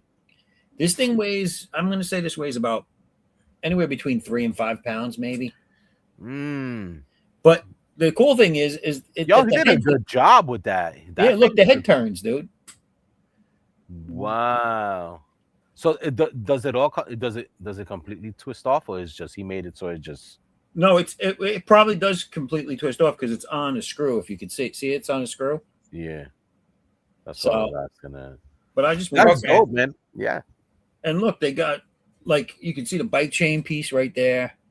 His belt is a smaller chain. Yeah, he's very skilled. But this is like one of the small ones. He does everything. He had all the spaceships. He had all Star Wars stuff. The only thing he did Star Wars that I thought was bad was his Yoda that he did. Everything else was sick. He had and he has big scale ones, small ones, but he has also like a whole line of aliens and predators. Nice, because that's exactly what it is. He has superheroes like the Marvel superheroes, like sick stuff, dude. He has a life size, actually. It's probably life size because it's like about 8 feet tall. Damn. A predator with the mask and with the mask off actually, and the claws and all detailed. Sick. He does all different types of motorcycles like choppers and Harleys and stuff. Yeah. I've seen all of that, man. If you back in the day, you would go through the village. There would be people that would sell stuff like that, yo. So this was really cool, dude. And Oh, I was yeah, like, man. oh, I've always wanted one because I've seen these for years. I've seen the guys that do this for years. Mhm. And the first time I ever saw it was in an art expo in the Javits Center when I was a kid. Yes, that's where I saw it. The Yeah. guy was doing it live, right? Yeah. He was working on I think he was working on a Predator, actually, to be honest with you. Oh no, the one I seen he was doing I think it was the Terminator. Oh, you might be right. I might have been there the same year. I think it was the Terminator. Yeah, that's when I saw it in the Javits. It was the Terminator. He had the Predator already done, and it was Yes, it was just there. standing there. Yeah. Yep. Mhm. And probably the same year. And he was in the middle. He was in the middle near the food, right? Yes, exactly. Where the entrance, right next to the right side when you enter. Is a So anyway, I'm sorry. I just wanted to show that. Nice. All right. so that lady on the right, is that supposed to be Daphne Who are we looking at? on your picture? Oh, hold on a second. This lady here on the right, the small one. Yep. No, Yeah, that's she's supposed to be Daphne. no, that's my character Ada. She's she's the personal assistant to this woman on the left, who is so these are the bad guys. This page is the bad guys. It's a 2-page spread. I already did the good guys page. So the girl in the middle ground, her name is Sarah Bosch. She is the main villain for most of this story arc. The guy in front is someone that hasn't really been introduced yet, but he's the person that they all answer to, all these bad guys. But Ada, the one in the background, is the personal assistant to Sarah, and she has some surprises up her sleeve in this last and final issue of the trilogy that I'm working on, that everybody's just going to have to see. But yeah, so this book, I broke it down to be half like the Death of Superman and half like a regular comic. So all the fight scenes, it's one big fight scene between this group of people, the good guys and the bad guys, and they're all going to be double-page spreads that you have to read together. But then it's going to break away to regular storytelling for a few pages of flashbacks, and those flashbacks are going to fill in a lot of you're going to see where a lot of animosity comes from on the main character, Sarah Bosch, the bad main character. You're going to see like a little bit of her origin and why she is the way she is. You're going to find out more about Addicts and what you're going to see what actually happened that made him go down the path to becoming what he is. It's been mentioned in the 2 previous books, but you're going to see it here. So this is going to be a fast-paced book, but it is bigger than the first 2. That's how I want to do my trilogies, where the second book, the third book is always going to be oversized. It's always going to be like however many pages. This one's going to be, so the regular stories are 35 pages. I think this main story is going to be 48 pages. Cool. And the backup stories are 6 pages in the first 2, but this one's going to be double. It's going to be 12, the backup story. So this one's going to be a lot bigger than the first 2 books. I'm sorry, I gotta go. All right, Matthew. Well, thanks for coming on, and good luck with everything. Everybody out there, go check out Matthew's The Night Slayers and sign up for his Kickstarter. All right, later, Matthew. Bye. Later, Matthew. And I've got to go too. It's Oh no! It's a disaster. It's a catastrophe. Everybody's leaving. Yeah, I got to get up for church in the morning. It's like 1:40. Oh no! Nice. I could tell you all about church. Tell him I said hi. Yeah. The Lord giveth and the Lord taketh away. That's really all you need to know. What will he giveth this time, and what will he taketh away this time? It's a mystery. It's the mystery of the universe. Yeah. Hopefully he giveth me some more years on this earth, and he don't taketh away any of them. Yeah, true. That's my hopes. Okay. All right. Well, Rick, thanks for being here, man. Yeah, I thought I'd stop in. I knew it's been a while, so I saw that you were coming on, so I thought I'd come on, say hi, chat for a bit. It's always a pleasure, and I appreciate you coming on. You're always welcome. So if you see the links or whatever, yeah. you know, listen, I drop links to people that have been on the show that I have contact with. If you can't make it, you can't make it. I'm just going to drop them. Yeah, I get it. I've done the same thing lots of times too, and my Discord went on. My Discord's open, so for people just to hop on easy enough. Yeah. All right, man. Well, I appreciate you being here. I'll talk to you soon. Good luck with everything. Later. Bye. Bye. And then there were two. Dun, dun, dun. Don't let it happen again, all right? I'm so sad, dude. I mean, I friggin' went from drinking a 6-pack on a stream to now I'm drinking my mushroom coffee. Ooh, how is that? It's good. It helps clean you out. You know what I'm saying? Ooh, what does that mean? Yeah, just whatever you're thinking, it's probably worse. Oh man, I think that's not bad, man. That's a good thing. I think it's like it is. It's supposed to be good for your gut health. Is it word? Is it detox? All right, now tell me, what does it taste like? It fucking tastes good. Well, here's the thing. So when you read the instructions, you can put water. You can mix it with water and milk initially, right? Hot, and so I usually do 8 ounces of hot water. I mix it up real good. And then you can add whatever you want to it, or just have it like that. It says you can add your creamer of choice, so I do that. I put a little bit of flavored creamer in it, and the thing tastes the bomb, dude. I like it. All right, what's the brand name? Rise. Rise. And if they're listening, I want money for that promo. Yeah, I might. Yeah, Rise. That. It's called. It tastes good. It's not bad, dude. I had bought it once before online, and just to see what it was like, because from what I saw, it was getting a lot of good reviews, and then I researched it, and a lot of people on the web gave it good reviews as well. It came up as a legit business, blah blah blah, whatever.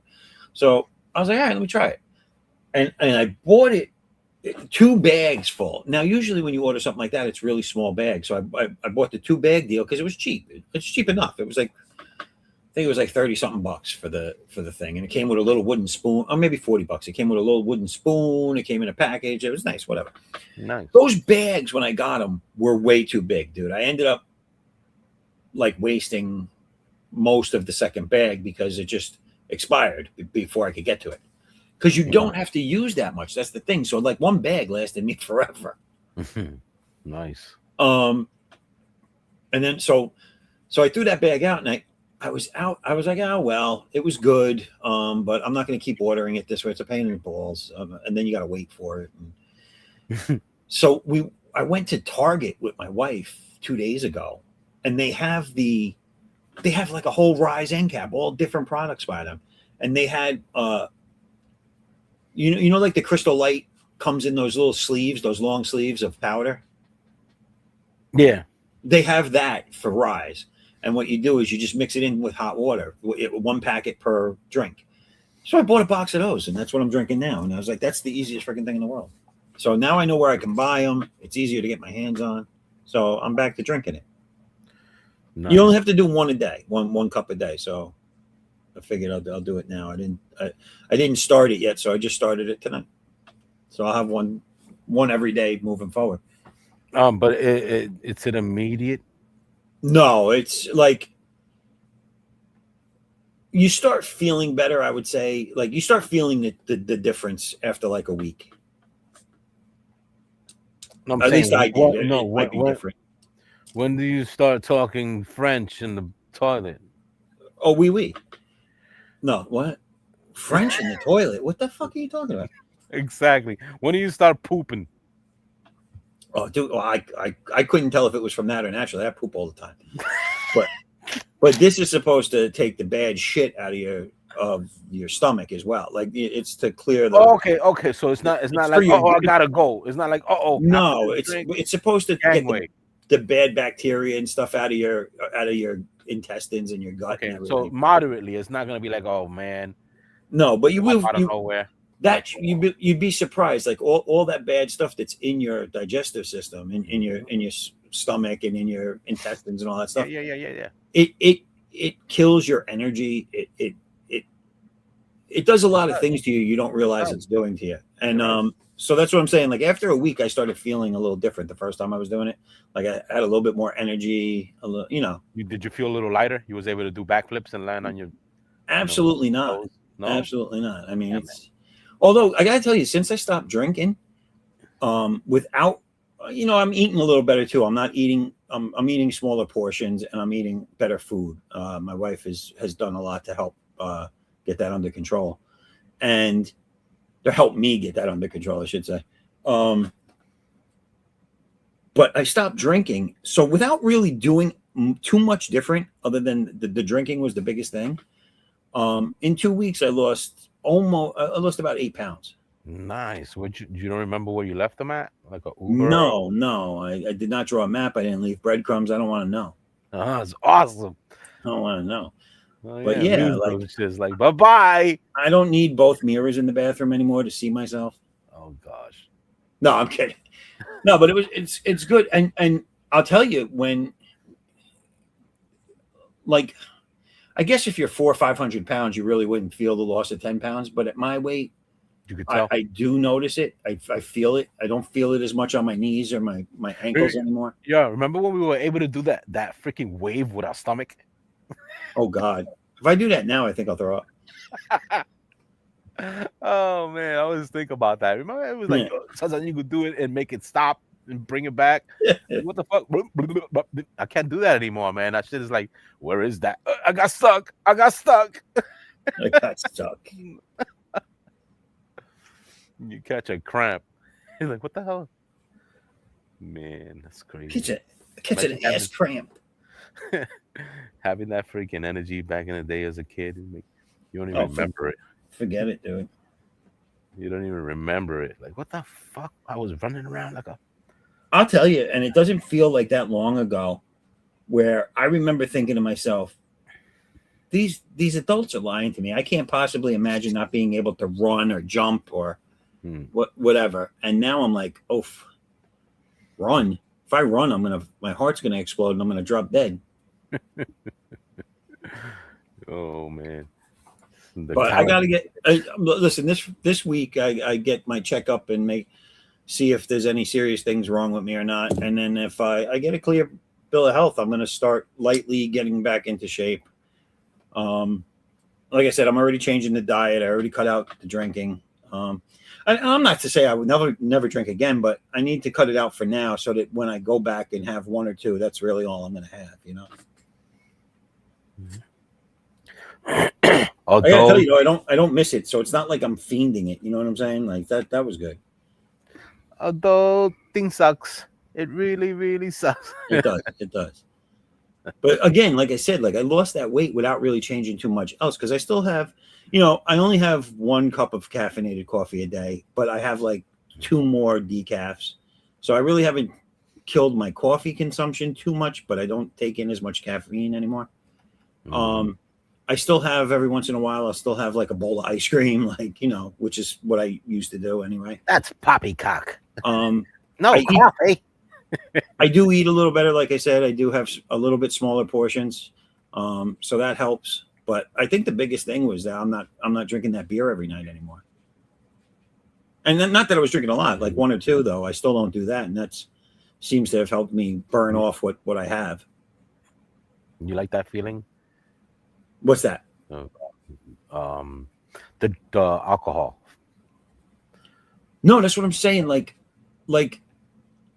and this has kind of proved it to me it's been longer than 2 weeks. It's been almost 3 weeks, to be honest with you. But I don't have a craving for it. Like my body doesn't want it. Like it doesn't, It's not fiending for anything. And it hasn't since the day I stopped. So my only thing is that it was my habitual way of relaxing at the end of the day. Yes. The same thing with cigarettes. Yes. That's how I left them. Right. That's how I left them because I would associate it with unnecessary shit. Like after dinner, I like to have a cigarette. I'm taking a poop. Light up a fucking cigarette. Go outside. Light up a cigarette. Go into the store. Light up a cigarette. Well, yeah, It's ritualistic. You do it after a meal. You do it when you're stressed. You do it with your coffee in the morning. You do it after lunch in the afternoon. It's all ritual. I was like, I don't even need this thing. But one thing, when you smoke weed, right, and you chill in, and you put your blunt out, you feeling that high, and then all of a sudden it starts to go down. You light up a cigarette, kicks it right back the fuck up. You're like, oh shit, hey, I'm back up again. You know what I mean? And it became, you started getting used to that. You know what I'm saying? Like, oh yeah, get high, blah, blah. So this go down, take a couple of pulls of cigarette, I'm back up. You know what I mean? Man, that shit became ritualistic. I'm back, baby. That became ritualistic. You know what I mean? I tell you, I'm back, baby. And you know what else too? The nicotine does something, bro. You know what I'm saying? Even doctors, they tell people who have anxiety attacks to smoke a cigarette, calm you down. You know what I mean? Yeah. It has its values, but it also has its manipulation and addiction. Some people can't really let them go, and there's people who has. Doctors could be great because I was watching. You ever watch the show Everybody Loves Raymond? Yeah. He had an anxiety attack, and while he was playing golf, and he went to his doctor, and his wife didn't want him to play golf anymore. She was like, "Well, maybe for a while after you play today, you could stay home with the family and not play golf for a while." And so he goes to the doctor after having the panic attack on the course, and he goes, "Well, doc, what do you think?" He goes, "I think you're just stressed out about some things." He goes, "I think what you need to do is play more golf." And he goes, "Wait a minute, you're telling me I need to play more golf?" But that's where I had to. He goes, "Yeah." He goes, "You need to play more golf. You need to relax more." And he goes, and he's like, "Can you tell my wife that?" So he had to go back home and tell his wife, "Yeah, well, the doctor actually said I have to play more golf," and she thought he was full of shit. And I was like, "Oh wow, imagine the doctor tells you got to do more of what your wife doesn't want you to do." Yeah, it's crazy. Remember that other show with what's his name? Costanza? No, not Costanza. Oh, I was gonna say Seinfeld. Yeah, not Seinfeld. The other dude, from Seinfeld. What's his friend's name? The freaking nervous friend of his. What's his name? Oh, Kramer. Remember when he was angry at the fact that they didn't let him smoke where they used to let him smoke before, and so he decided to make a little I think it was like a little club of people who are against the new rules of not smoking in certain areas. And you know what?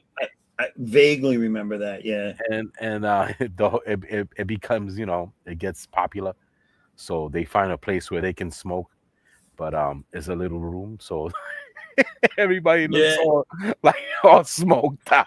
They look like zombies. They look like zombies. Like, yo, look at you. You don't look too good. He goes, yeah, man, but it caught on. Yeah, but it caught on. It caught on. Like, hell yeah, man. Everybody looks sick. Smoking in that little room. Secondhand smoke kicking in. Oh my God, was it hard?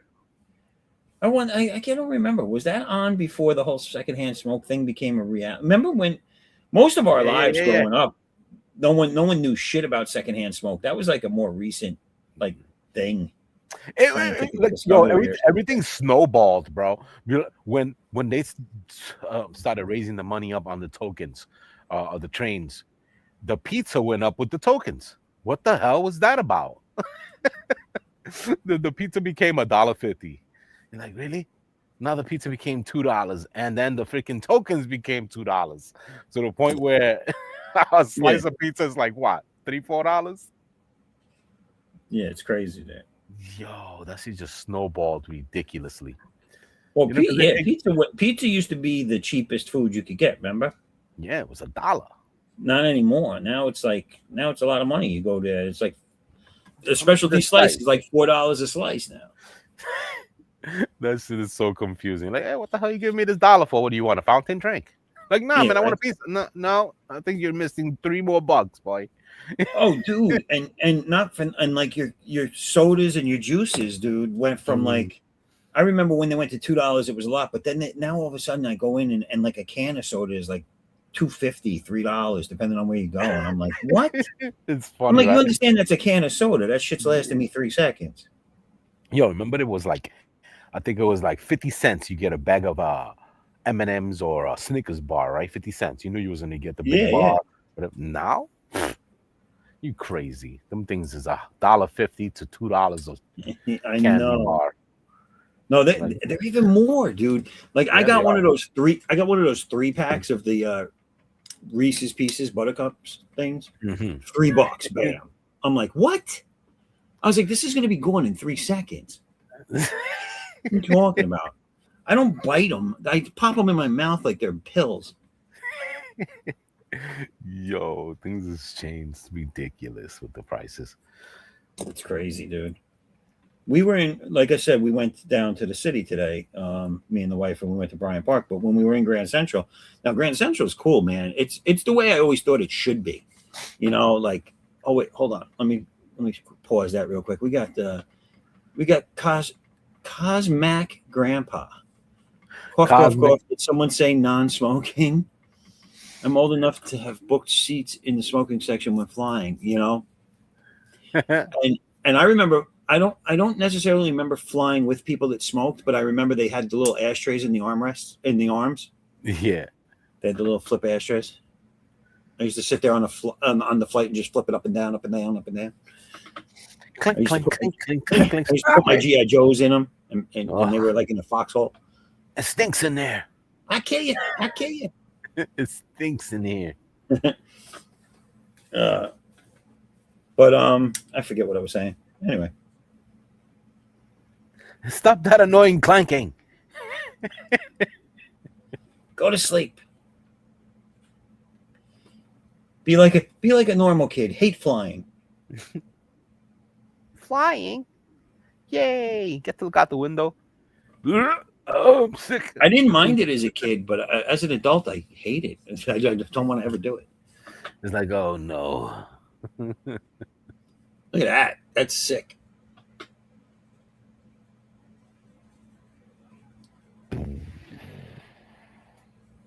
Crazy time.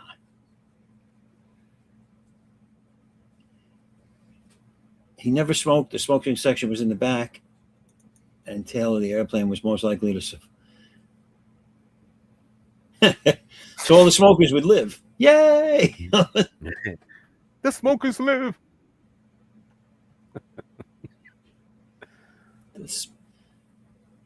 They would roll and smoke all the dead people from the front of the plane.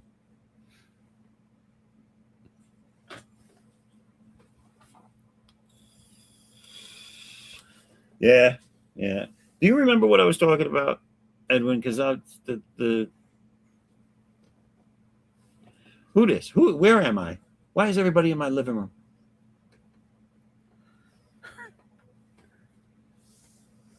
Tell you, I stopped drinking and I can't remember shit anymore.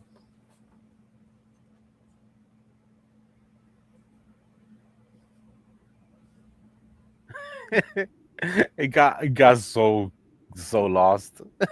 I'm like, what was I talking about? What happened? I forgot exactly, and then it just Yeah, I don't have any idea. That's what I get for paying attention to the chat. You totally lose my train of like, ooh, thought. squirrel. Ooh, look, squirrel. Damn squirrels screw everything up. Yeah. I can't with these damn squirrels. How do you try to help him by feeding these goddamn squirrels? That was from Rocky. You remember that? Yeah. How you trying to help him? By feeding these goddamn squirrels. Oh, that was crazy. Adrian! Can you believe? Like, if you look at Rocky 1, can you believe that it became as big as it did? Like, I mean, even the spin-off Creed has 3 movies under its belt already. You know, Like, it's crazy, dude. yeah, man, it's crazy. Everybody liked, he got lucky too, because that was that era where they liked the Italian character, the way they talked, and you know what I'm saying? Because, what was that other Italian kid that made TV shows? And he had the voice. What was it, man? Every character had that Italian accent. It was a TV sitcom thing, I don't and know. then Rocky just he took it. You know what I'm saying? Because his Italian accent was real. That's from getting hit in the head too many times.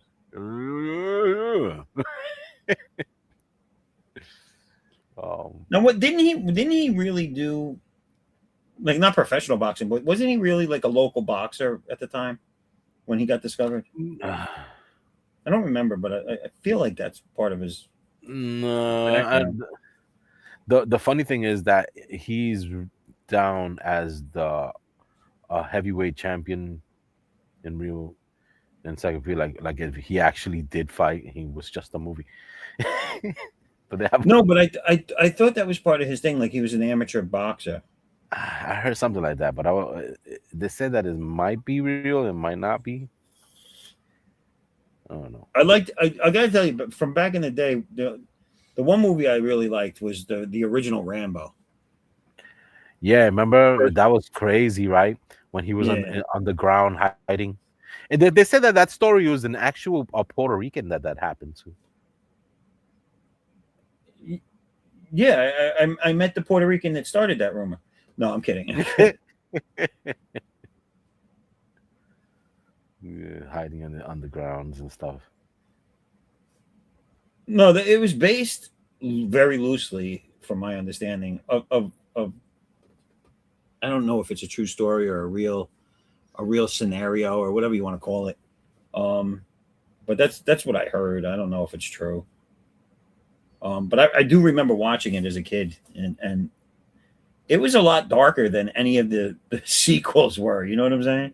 Even I like the last one, that blood one, whatever it's called. I heard that one was as close to the original as possible, but I'll be honest with you, I never watched it. I never watched it. Yeah, it's gory. A friend of mine was like, "Hey, you like horror movies, right? Watch Rambo," and I was like, "Huh?" Like, all of a sudden, now you want to watch Rambo? And now he's the Tulsa King. What was that? Which I still have to watch. I want to watch that because I hear good things about it. Have you seen that at all? The new Rambo one? No, the Tulsa King TV show that he's in. No. But I know what you're talking about. He plays a mob dude that's sent to Tulsa, I guess. To take, I guess they were trying to get him out of the picture, and they sent him down there, thinking he would fail, and he didn't.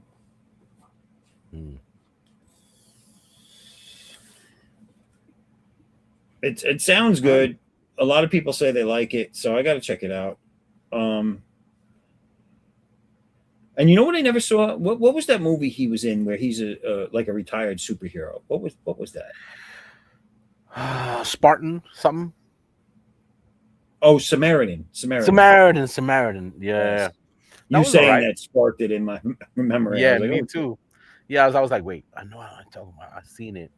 I actually liked it. It was pretty cool. I didn't see it. I got to check that out. I saw a clip of it, but I didn't see it. Like, it's a relatable style. You know how they throw the little boy in, and it's right. Yeah.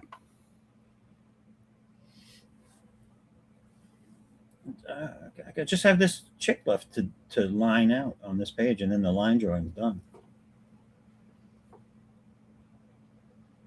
That'll be the completion of the line work for the first 2-page spread in this book. And then I think I'm going to focus on that accident scene just to get it out of the way, dude, because I really dread drawing it. I don't know why the hell I wrote it in there. Yeah, just take your time with it. It's something different now, something that you don't normally would draw. Right. So and that's why I've been putting it off. I'm like, oh, that's going to be a chore. Yeah, just take as much easy shortcuts as you can, because if it's not your thing, but you know how to draw, all you gotta do is just Yeah, recopy what it is you're looking for until it looks right. You're like, there, I, I, there it I is. and I also think what I'm going to do is I'm going to get the outline of everything down, like the breakdown done, Mhm, and then once I get that done, it's a lot easier once you get the breakdowns done, mhm. and then I can go back and forth to it as I do the other pages because it is going to take a long time. There's a lot of detail in that page that has to be done.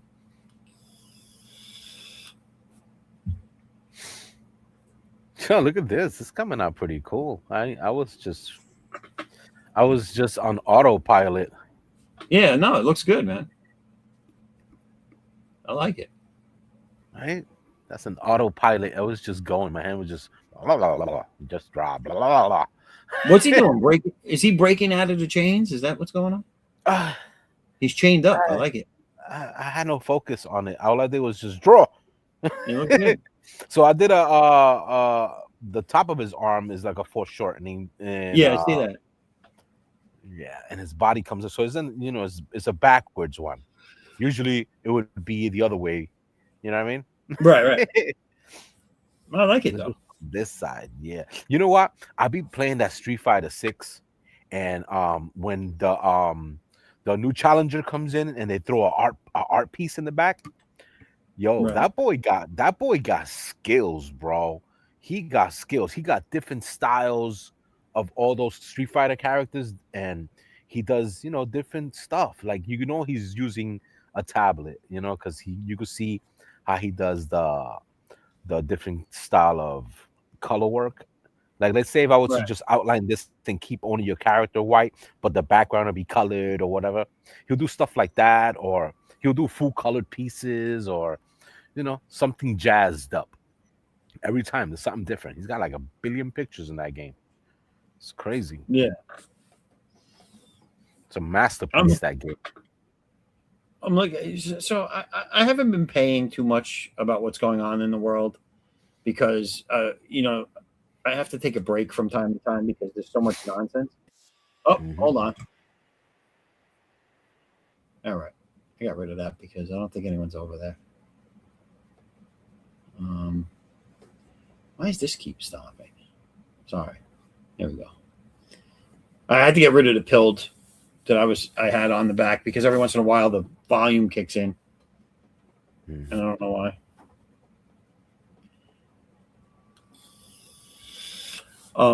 But anyway, so yeah, I take my break from the news and everything because it's the same shit every day and it just gets depressing.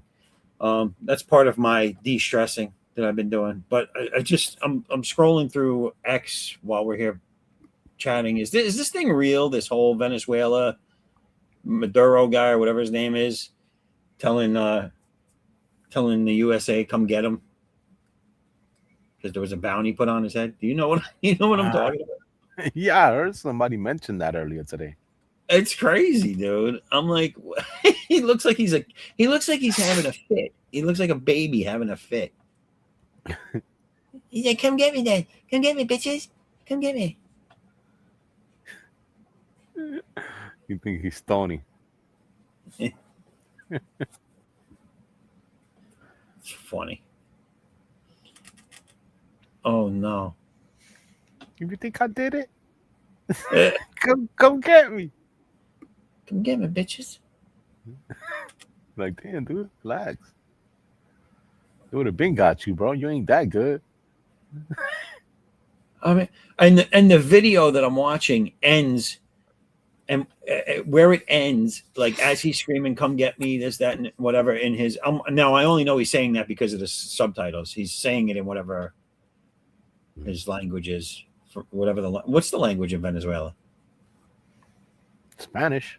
Is it? Yeah. So he's saying it in Spanish, and there's subtitles, and he's saying, "Come get me!" This, that, and the other thing. Just before they cut off, a guy walks up behind him in the doorway, and I'm thinking, oh, he's gonna get him. He's gonna get him.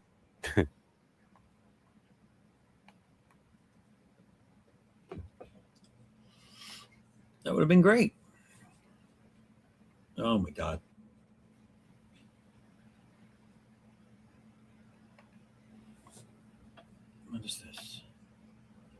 Oh, I love these stupid AI things where like fat people are racing around the house, destroying the house. There's one here of it gets nuts. It gets nuts, bro. There's one here of a bison running towards this woman's house. She's got these big plate glass windows, and he just comes crashing into the living room, takes out the living room. Yeah. It's hysterical. I've seen some crazy ones. Some of them are pretty tight, man. Some of them are like, oh god, that would never happen. But some of them are so well done. Yo, you'd be like, what the fuck? It's crazy. So I see another one where the leader, Nicolas Maduro, is in custody, and they're knocking down the statues of him. So I'm assuming Venezuela has been taken back by the people. Is that what's going on? If anyone out there knows, just type it in the chat so I know. I need to know what's going on.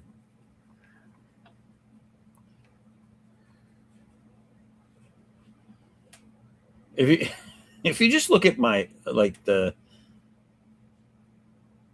home thing scroll on my Twitter or my X, I'm sorry, the stuff is so just all over the place.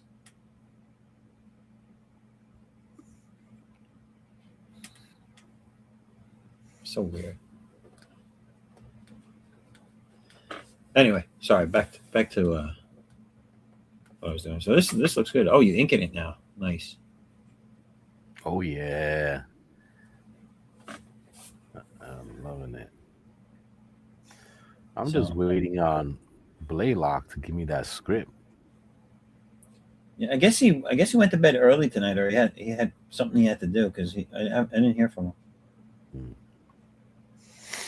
Once he hit me with that script, I'm gonna be like, wow, boom, boom, boom, wow, wow.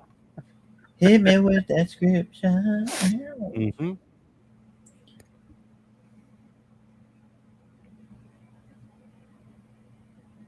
It's fun to work off scripts after a while. It gets fun. Especially when you're intoxicated. Yeah. You're like, you only draw when you're high. It's fun. It's fun. Leave me alone. I'm more into it. I can see more of it. I don't only draw when I'm high. I'm only high when I draw. Yeah. There's a difference. You know what I'm saying? There's a difference. I don't know what it is, but there is a difference. I get high so you don't have to. I bring the high to you. I'm using up all the products so no kids can get their hands on it. Yeah, I bring the high visuals to you. I'm saving lives by smoking supplies. You know what I'm saying? Yeah, there you go. That should be that should be a motto. That should be on a T-shirt. I save lives by smoking the supplies. Yeah.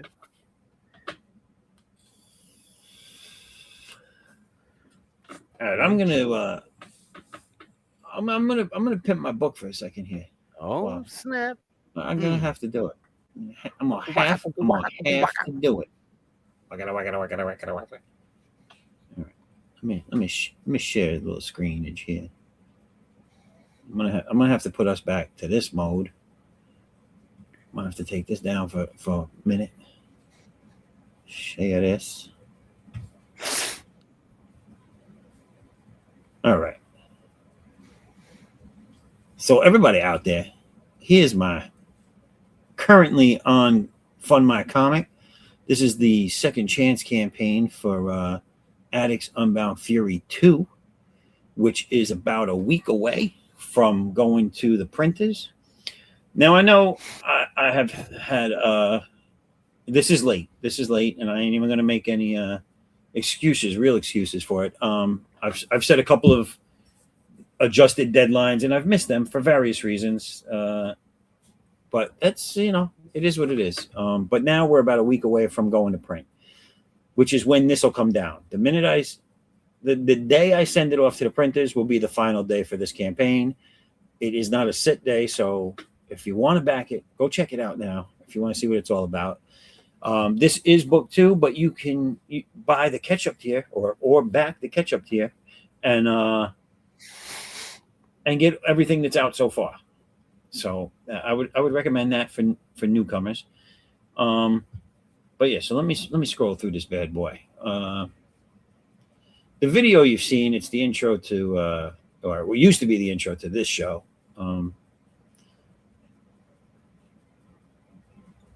So this one here, join us as we continue to follow Addict's destructive path for vengeance. He's been subdued and taken prisoner by the mysterious Felice. He awakens only to find that he is now the prisoner of the very person he seeks vengeance upon, Sarah Bosch, leader of the secret organization Guess. How will he escape to enact his wrath? Will he be able to stop Sarah from creating an army of super soldiers? Find out in Addicts Unbound Fury #2, back it here. So that's like a small recap. Here is these images here are from one of the card sets, which I believe I don't want to speak out of turn. I don't remember if I put it on this campaign, but they were available. This is the image from page 1 of book 2, and here's some of the interior pages without lettering, of course. In no specific order, just random pages I threw up that I think showcase the interior art. This is all my art. Colors are done by Thaisa Diaz, who has colored most of my stuff, my interiors anyway, to this point. So we got these people here. This is Sarah Bosch and Ada, her assistant, walking down the hallway. Addicts using his blue aura field as a battering ram to break through that wall. Those guys are a little surprised. They're like, "What the fuck, dude?" And then here's some pages from the backup story, Red Son of the West, which takes place in the Old West. She is a bounty hunter / relic collector. She collects her relics that she collects are weapons from prominent people throughout history. She starts her adventures off with the guns of Billy the Kid and the sword of Genghis Khan. Almost like me. And she will be as her stories progress, she will be collecting more and more weapons. There's a nice little boob shot there. Nice little nighttime bath and beans. Little bath and beans there for you. So we have here cover A, which is done by the incomparable Victor Medina, who has been on the show on several occasions and is always welcome back. But this is the cover he did. The mysterious bad guy behind Sarah Bosch and her assistant Ada. This is the covers. All the covers done by this cover was done by him. He did his own cover coloring. But any covers done by me are done by Bruna Costa. She does all the coloring for mine, which is on display here for cover B, which is my artwork of Jin Ann, which is the character for the backup story, the main character's name. And this is her with her trusty horse that always seems to be upset at somebody. She's always got that face on. But that's cover B. Cover C is done by Narcilia Souza and also colored by Bruna Costa. And this is also available in a naughty version as well. It got a little hot, so they had to take the clothes off. But this is Sarah Bosch and Chinkara, which is a female Addicts type character that's in the story as well. Then you have cover D. This is done by John Stinsman of Old Image fame. He worked on Evangeline. He had Scarlet Crush, which was his own creation, which I believe he's thinking about maybe revisiting one day. So he did this cover D, and this is Sarah Bosch and Jin Ann, even though they're from two different stories, they're on the same cover here. And he has been doing either movie or TV series themed covers. So the first one was Game of Thrones cover reference, and this one is Indiana Jones running from the impending boulder. So I think that came out nice. I was happy with that. Then there's my cover, the homage cover, or homage, or however anybody wants to pronounce that word. Anyway, it's an homage of X-Men number 281, which was done by Will Spataccio, and I believe the characters on it were Storm, Jean Grey, and Colossus. But here you have Chikara, Felice, and Addix. So that one's available. Then you have blank sketch covers for anyone out there that wants to either bring them to conventions and get a sketch done, or if they want to draw their own covers, this is available. Then you have the catch-up tier. The catch-up tier has, it says right here, you'll get a copy of Unbound Fury 1. You'll get the homage cover for Unbound Fury 2. You'll get the Addix and Aaron flip book and the C.O.U. Big Bang Moment anthology, which were both in my very first campaign ever. And those are short stories. Actually, they're like issue zeros of all my characters that I have plans on releasing. So Addix's issue 0 is in the flip book. And then you can check out some of the other characters that might be coming your way in the future from C.O.U. universe. And that's pretty much what I have available on this campaign. So check it out. If you like what you see, and if any of this interests you, hopefully it does. Head over there and back it. All right. And that's out it with the shilling. What the hell is that? Were you able to see that the whole time, Edwin? Yes. All right. Because when I got back, it was gone, and I was like, "Oh shit!" All right. Well, that's that with that. But and now I'm going to finish drawing this girl right here. So what else is new? What else is new? Anything else we can talk about? Put me back on. Yes. Give me a second. Mm-hmm. There you are, sir. Thank you. I don't know why that. I wish I could make that bigger.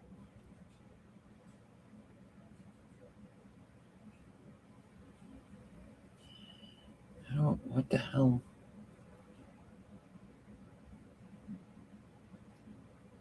Nope. Nope.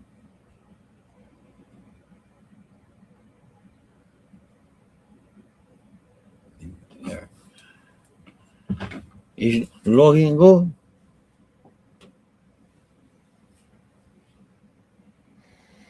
Yo, he looks powerful. I like that.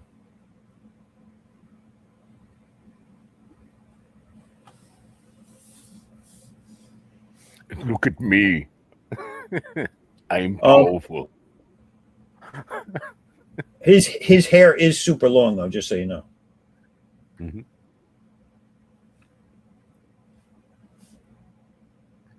I want to get his muscles. Oh, his muscles. Yeah, I want to make his muscles look like they're like about to explode. Or Yeah, I'm here to pump you up. all the way, put you into a shape, a circle. I'm Hans and I'm Franz. We're here to Remember that? pump you up. Remember those guys? Mm-hmm. That was a great skit.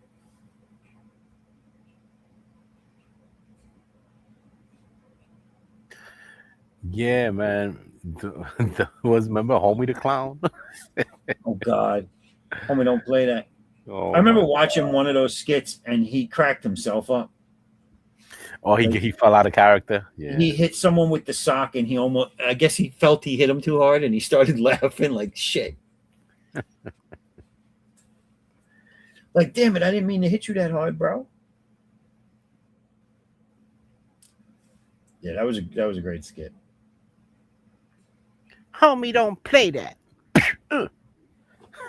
He hit him with the sock with the powder in it. Yeah. Remember Handyman? Oh my god. Yeah, didn't he have like his own movie? There was a character that I feel everyone felt was similar to him, but I don't think it was Handyman. Yeah, yeah. I think it was one of the Wayans brothers. Yeah, and if or someone from the show at least. I don't remember, but I remember thinking that too. I remember thinking, "Is this Handyman?" And it wasn't. It was something similar though, or at least it felt similar. Oh, Blank Man. Blank Man. Yes, thank you. Yes.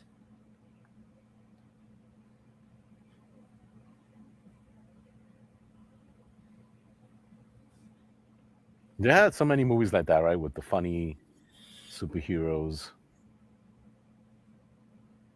You know Did, what I never saw though, and I don't know. I never felt like it was something I wanted to watch, but now I've recently heard people say no, it was good.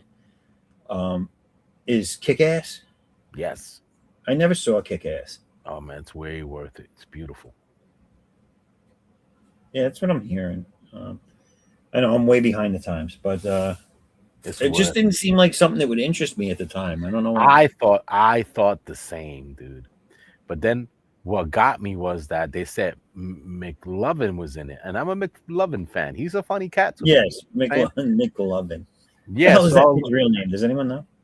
uh, Yeah, uh, yeah, that's how I feel. it's funny how I McLovin. know, right? It's his So name. yeah, man. His name is McLovin to me. I don't care what He needs his to change his name name is. to McLovin. But yeah, man. They said he was in it, and I was like, oh, I gotta see him. When I saw it, and I found out that his freaking villain name is the motherfucker. I was like, Yeah, oh my god, now I really gotta see it. the motherfucker. Yo, I was like, oh my god, now I really have to see this.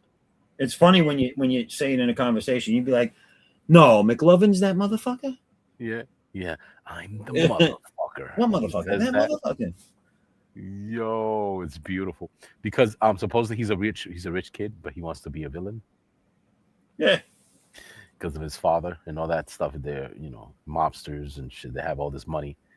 right. Um, at the time, it becomes a thing where a superhero arises. So he's the bad guy in the movie. Kind of, sort of. I don't want to Okay. mess it up for you, but there's Nicolas Cage plays some sort daddy. I forgot his name, but he plays like a Batman style character. The daughter supposedly like a Robin. Right. Yeah. In the beginning, he teaches her how to take a bullet. So Oh, so shit. so she has like a bulletproof vest on, and the dad is about to shoot her. But he said, don't worry about it, honey. It's not gonna hurt. You know what I'm saying? Just like how we practice. Wow! She goes boom! Wow! She falls. It's crazy, man. But from there on, you see the movie starts to turn. Now, do they have superpowers or no? What happens is one of the kids gets into some sort of accident where he loses the feeling. He loses his nerves, so Right. he can withstand a lot of pain. I got you. Yeah. So he uses it against the villains and becomes a hero. But do you remember an old TV show called You'll Never Guess My Secret Identity? I do recall that. That was like a good idea, and it just didn't last long. People weren't feeling it. I liked it. As a little kid, you know what I used to love? Who's that? The Greatest American Hero. You remember that? Of course, man. I would watch that on a constant basis. That was a novella. I used to love that shit, dude. Well, I know the song. My favorite scene is when he's trying to learn how to fly, Oh and god, his son dude, he teaches never him. learns. He never learns how to fly. I thought it was so great. Yo, then his son teaches him, you got to go like this with the cape, just like Superman. And he goes like, and he does the same thing. He comes out flying all crazy. Well, he learns. Yeah, he learns how to take off. He's like a terrorist. He learns how to take off, but he can't land. And he Yo. always, you know how like Superman flies, he puts the fist out in front of him or both hands straight at his sides, and he flies like a missile. Yeah. And this guy would fly, and as he's in the air, his arms are waving in front of him like no, while Yo, he's flying. great. Every time I watch that movie, it's like it pisses me off on how he loses the the instructions on how to use the suit. Oh yeah. So he's like trying to figure it out, and that's what becomes the movie. That's what becomes the show of What him just what figuring was it it out. the suit that I can't remember. I haven't watched it since the originals. Really, I never caught it in reruns or anything. Was it the suit or was it an object that gave him this, like gave him the powers?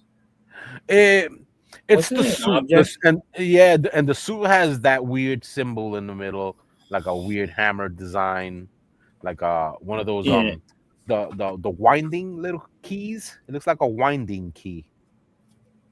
because I vaguely remember that something was The stolen from him detective, at one point, and he had to get it back the because he could detective, right, because he couldn't yeah, he transform anymore into whatever he was. right, because they find out where the instructions landed. Right. Yeah, that's a freaking wild out story. It's great. I think they have it on Tubi. You can watch it for free. Oh, really? Yes. I gotta check it out again then. Yeah, just like what you would call it, kind of had a dark end to its run. As I remember it, Fantasy Island. It's like where you realize that the island is like the island's making them do this. Like they have to be there. They made an actual movie about it. Yeah. And then they did Yeah, did you see the new Fantasy Island with it's supposed to be his daughter? yeah. That's exactly But that's Yeah. exactly it. I The didn't island finish is really watching that, enchanted. but I watched a lot of it, but I didn't finish watching it. And they right off the bat they start talking about the island. It's almost like the island is like an entity or something. Yeah, of some sort. Isn't the what's his name? Fez comes out in it. Oh, I don't remember. Somebody plays who plays Tattoo. It's a woman. It's a woman that was dying. A black woman that was dying, and they give her the position. I don't know who played it before her, but relatively early in the series, this woman takes that person's spot. And like the island is keeping her alive by her taking that job. I recently seen a movie called Sweetheart. I don't know if you ever heard of it. Who's in it? New and up and coming character. This girl who looks like a little bit like Rosario Dawson when she was young. Oh, really? Yeah, but I don't remember her name at the moment. But it's called Sweetheart. And I guess saw it. these people get stranded in an island, and they swear they're gonna be rescued, and they fell in this island where it's been taken over by some merman. So by And- mermaid. A merman, yeah, not a mermaid, a merman. No, mermaid. Is it what's his name playing the part? Is it No, he looks like a Jason demon. Momoa playing the part? Nah. It doesn't have No, I'm humanistic. It's just straight up ugly ass freaking piranha face diesel ass shit. creature. Yeah, man. And it comes through this portal that's around that area. And slowly but surely it kills the whole it kills the whole, everybody that survived in this plane crash. And nobody wants to listen to the girl. And she ends up going heads up with it. It's freaking amazing. I didn't expect the movie to be good, and it was. Well, listen, if you don't listen to the girl, then you're gonna die. You know what I'm saying? It's just the way it is. Yo, great movie. It's called Sweetheart. So I take it she's sweetheart. Yeah. Yeah, the title is like doesn't take you there, you know. So Right. when you watch the movie, you're like, oh, I'm glad I fucking saw it. You know, it's one of those So type. there's no real reason why it's called Sweetheart. Like you don't, they never get into that. No, I think it's her name, the girl's Okay. name, but it wouldn't. I wouldn't have thought it was the story was going to be about that. Right. I thought it was going to be a love story, That's what I would have gotten from the title. right? Yeah. Right. Yeah. And basically Absolutely. that's what the story looks like.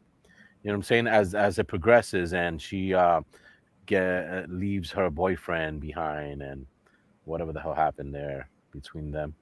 You think the story's about that, and then all of a sudden they crash and they land Yeah. in a rural island to defend for themselves. It sounds like it's done on purpose that way. You know what I'm saying? Like, Yeah, definitely. It's supposed to they, deceive you. yeah, they want you to think one thing and then they hit you with that. Hmm. Like, nice, bro. Just like cocaine there. No, Uh, okay. oh my god. No, what was that other movie?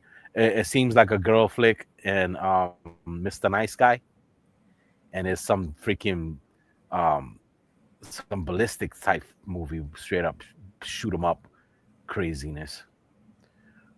Oh God, I don't know. What is Mr. Nice Guy? It's called. Yeah, yeah, I don't think I've heard of that. yeah. It's pretty cool, man. Looks like a girly flick that All right. turns into a man movie. Yeah, man. Death, bullets, kill, Yeah, kill, kill.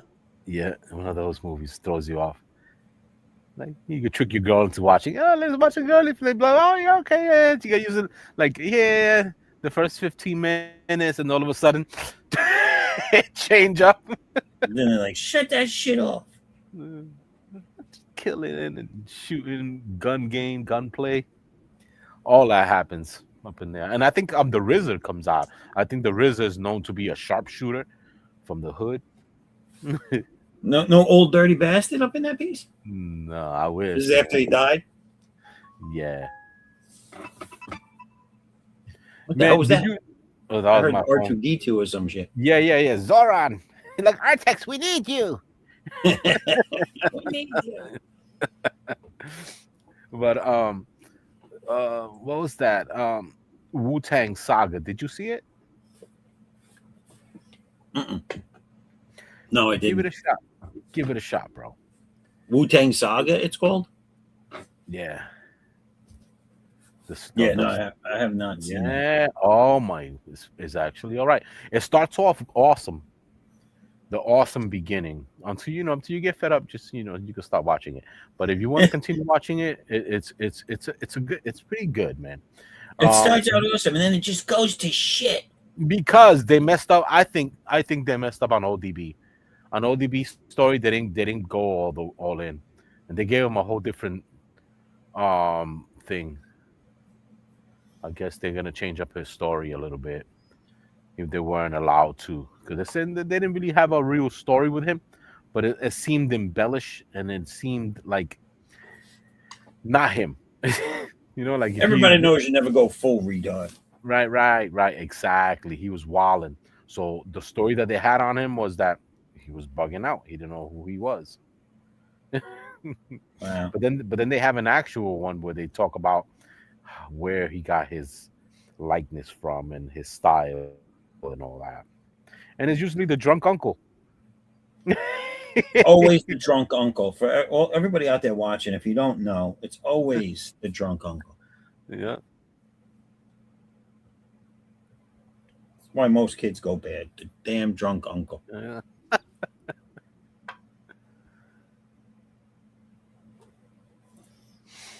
That's what he said he got his style from. Style and Buck Wild. You know what I'm saying? Yeah, the drunk uncle. Dun, dun, dun. Yeah. I You like told my him drunk? that. You like my drunken uncle style? My drunken uncle style. Then defeat yours.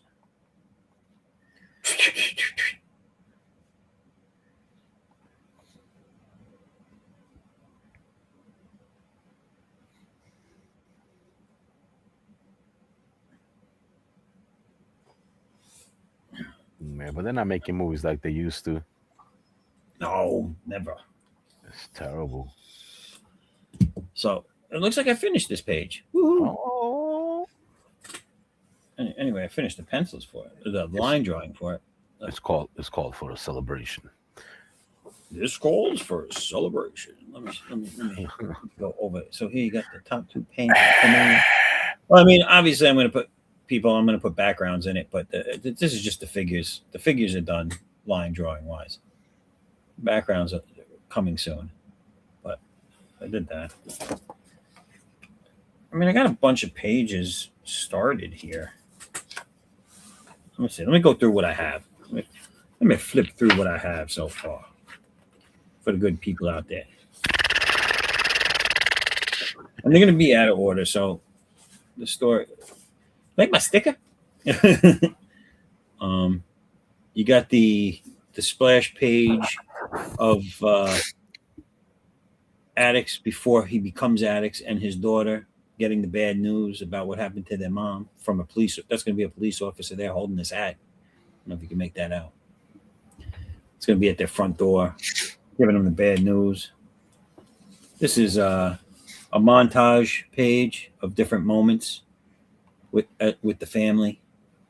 Dog looking. I still got to draw the face and the dog on this page, and then this last panel of I believe that's Addicts getting into his car to go to work, and that's his wife on the phone saying, "Marge, let's go to the mall and ring up the credit cards." Then you got this page. I still have to finish that first panel, the kissing panel. But you got the hand holding, and then you got him going off to work, grabbing his coat. And you got her fixing his collar, saying, "Have a safe day, Dick." Sounds about right. Then we got. Hold on. Wrote a little song about it. Want to hit? Here you go. This page is the line work is all done. This is the family at home. He's reading the morning paper. Mom's laughing. The kids making some sort of joke. They're all happy. Still reading the paper. The kid's off to school. Then it's just the two of them. She's cleaning up the table. He gets up, goes in the kitchen, gets a little handsy at the sink. What else we got? Then, and here's the other half of the splash page. So this is the first page. The line drawings on there, and then it cuts to the page I just finished. So the one thing I have to do is bring his sword over onto the other page, so you can see the continuation of his energy sword. That's where we're at. And I think right now, I'm just going to head back. Where are we at right time? So I figure I'm going to wrap up at 3:30. It's only 2:45 right now. But I think I'm going to focus on doing finishing up some of these panels on these pages I already started. Checking off some of those boxes. You know what I'm saying?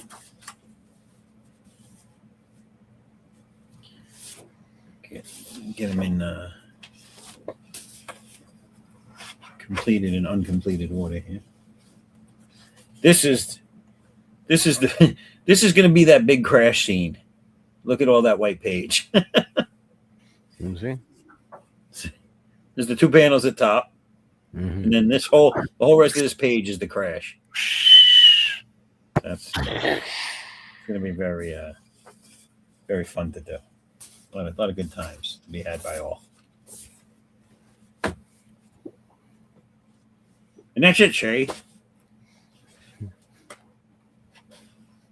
Oh my God! They killed Kenny. Oh my God, he killed Kenny. Oh my God, there's dead people in this comic book? I see dead people. I want to hurt people. Hey, Timmy, what are you doing with all those rocks? What are those rocks? I want to hurt people. Man, you know, I knew a kid that had a fascination with stray cats, and he would grab them by the tail and swing them around like a helicopter and let them rip. I'm almost certain that everybody has someone in their life that they know that did that. Yo, he would chase cats down just for that. Yeah. I knew people that used to do stupid shit like that. Yeah, you're like, yeah, look, he lands on his feet. Yeah, I understand that because he's a freaking cat. Because I like looking at it. It's weird. Like, It's weird. Crazy mofos. like, he goes again. Oh, cat used to be pissed off. Like, oh man, the fucking asshole's out. He's out again.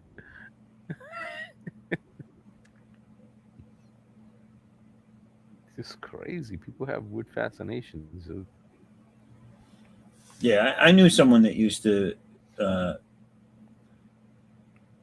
strap them with fucking fireworks. Oh no. Yeah. Yeah. Look at him go. Six sons of bitches, dude. Seriously. Mm-hmm. He goes, you know, when you finish with that cat, I'm gonna do to you, all right? Like, what the fuck? Yeah. That's how it's done. You hurt a poor defenseless cat. Whatever you did to it, we do it 10 times worse. Yeah. You didn't know that? Nah. I now have to tie bottle rockets to your nutsack. Like, what do you mean? Hey, you're the one who started it. You should have looked up information before you started this. You're like, oh my god, is this for real? Is this real life? I want my mommy. Oh, you're gonna see mommy, all right. Oh wow. You're gonna be calling me mommy. You're gonna see her in the hospital. Oh shit. Oh shit. She's gonna be crying over you.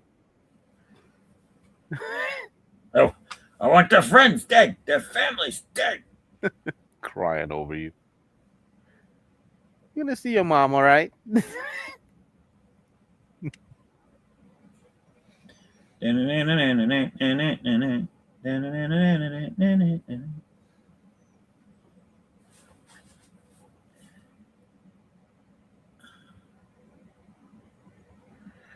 I reminisce for a spell.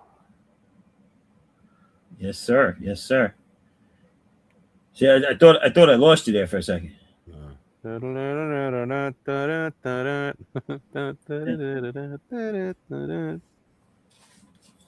Wasn't that something in C.O.U. Smooth? Yes. What the fuck was the other dude's name? Damn. I reminisce Pete Rock. Pete Rock and C.O. Pete Rock and C.O. Smooth. I reminisce for a spell, or should I say, think back? Yeah. Oh God, there's lots of messages on my phone that I'm just not gonna read.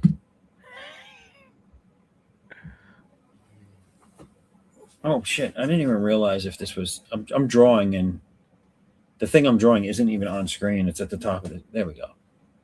I'm drawing the kissing scene, which I'm really not good at. So I think it came out better than I expected. The eyes closed, the mouths attached. Right. Arm grabbing the neck. What? Get over here.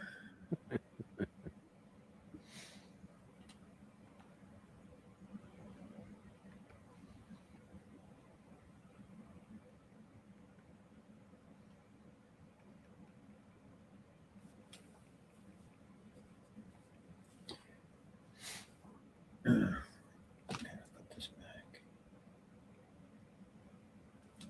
Go.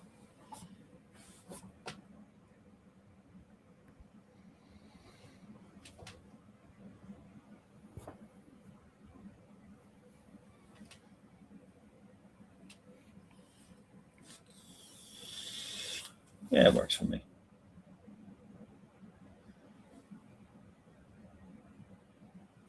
Yeah, Shay.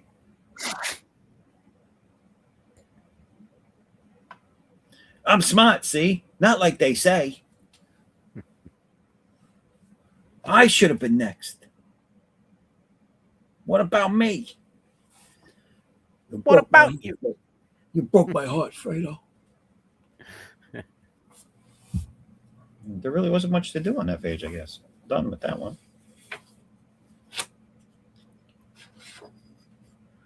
Oh no. Oh, poor boy.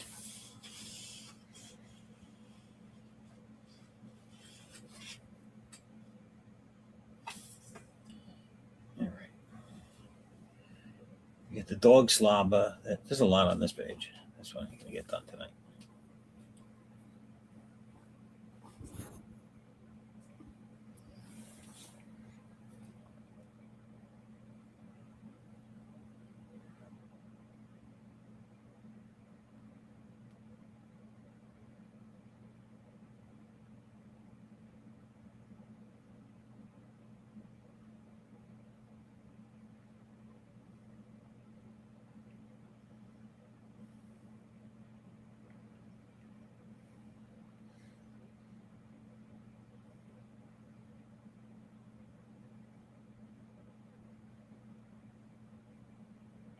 Ooh, drugs. I'm sorry.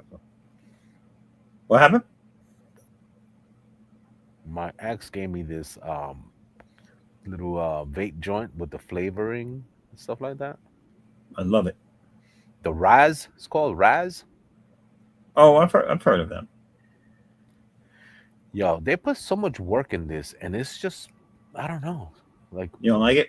no, it's not that I don't like it. It's like, why is it so cool looking? It has a little screen, LCD screen there. I know. It shows you your battery. It shows you how much juice you have left, how much power you want to give it. It's bugged out. Yeah, it's. I liken it to the fact that a lot of the vaping stuff, even though younger adults that never smoked do vape, most of the vaping crowd is people that are trying to get off of cigarettes or have used it in place of cigarettes. Yeah. So they made it not only Fashionable. No, they made it fashionable as well as functionable. So it's almost like they took smoking and made it something people could get into, like cigar smoking and stuff. You know what I'm saying? Like the old posters with the cool dude, you know. With So the now you the can soup Marlboro up your man. like now you could soup up your vapes. I mean, look at this is what I use, dude. Look at this thing. Let me see. This is simple. That's paint. I got paint on it. It's not only a weapon; it's a vape. Right? It's a taser. You know. You can Or smoke. a blunt object. You can hit somebody in the back of the head with that. It's like done. Why? Where's your screen? Where the hell did You I can put both. your screen? There. Let's Oh. go big for a second. Let's I didn't realize I open was that stuck page on back. my screen.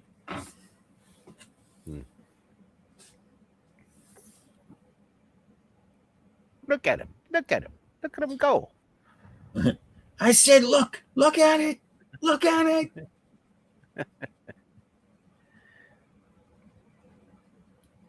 Wasn't that comedian dude? That comedian dude who go to see cars and buy cars off of people or whatever, and he was just look at it, and he kept saying, "Look at it." You see that, and just look at it. The guy kept looking at it, and he just kept saying, "Yeah, just look at it." Just kept repeating that over and over. Yeah. Look at it.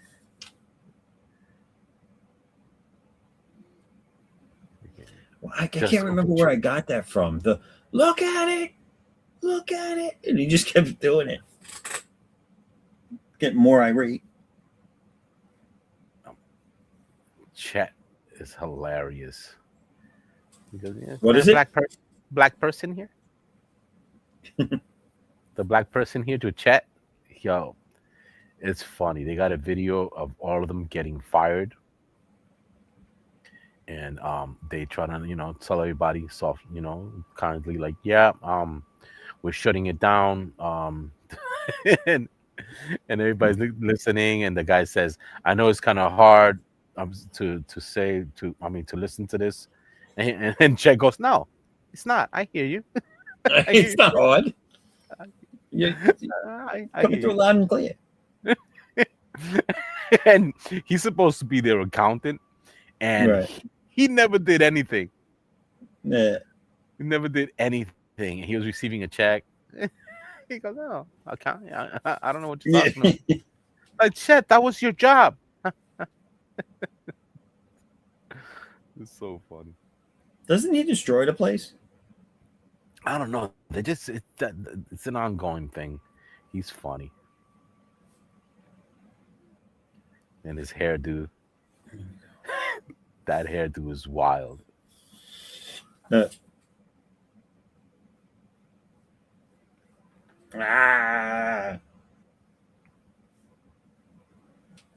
Only thing I hate about doing it the old-fashioned way is there's no back button. No back shots. You can't undo it. There's no undo. No back shots. You can't do back shots. The old way. Remember the old days when a back shot was a back shot?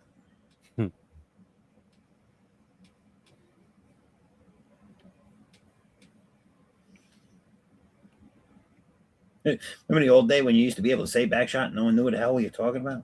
You know, the ball hit the rim. You know what I'm saying. The back shot. I remember when we played basketball in the street with the freaking crate, and somebody called treetop, and everybody was like, "What the fuck is a treetop?" Yeah, that's when you throw the ball and it hits the top. It's considered out, but we call it treetop. They got. I would have been like, yo, stop making shit up. And well, in street ball, there is an actual call. Oh, it feels stupid. Nobody uses that. Stop it. It's nonsense, I tell you. Yeah, it is. Like what he called treetop, dude, because it's in the street. He put a freaking basket on a tree. Isn't it a tree? That's a freaking lamppost from the street That's lights, bro. Wrap that shit up with a freaking jump rope holding it up. Yeah, and people used to get down, bro. They would go on. The street ball was crazy on a milk crate. I remember stickball we used to play all the time, and there used to be we also used to play you remember running bases? Did you ever play that? Of course. Yeah, I remember that. We used to play that. Well, I used to play with the kids from the block until I accidentally almost took the younger brother's head off of this this girl that used to be a friend of ours. And it was accidental, dude. I had my back to him, and I stuck my arm out at just the right moment to try and catch the tennis ball. And oh, dude, I clotheslined that. Like he had a full head of steam going. And I just clotheslined him, and he did one of those things where the feet keep going, but the upper body stopped. Yeah, and he just landed straight on his back, and he was gasping for air, and I was like, "What the fuck just happened?" Oh, everyone's yelling at me. I was like, "What? You think I meant to do it? I had my back to him. I ain't no ninja. I'm a fucking little kid." Crazy.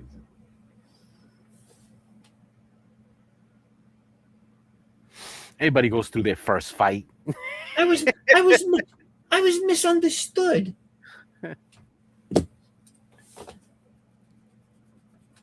Oh no, I felt bad, dude. Though, like, because we were good friends. Like, you know what I'm saying? He was like the first kid I met when I moved to the new neighborhood. We became close friends, and I almost took his fucking head off. Then you became enemies. Nah, we became cool. We didn't talk for like a week, and then we were good. Man, it's getting bored out here. Can we be friends? Yeah. Then the new G.I. Joes came out, and we were like, "Yo, you want to see it?" G.I. Joe. Yo, I got the new Roadblock, yo.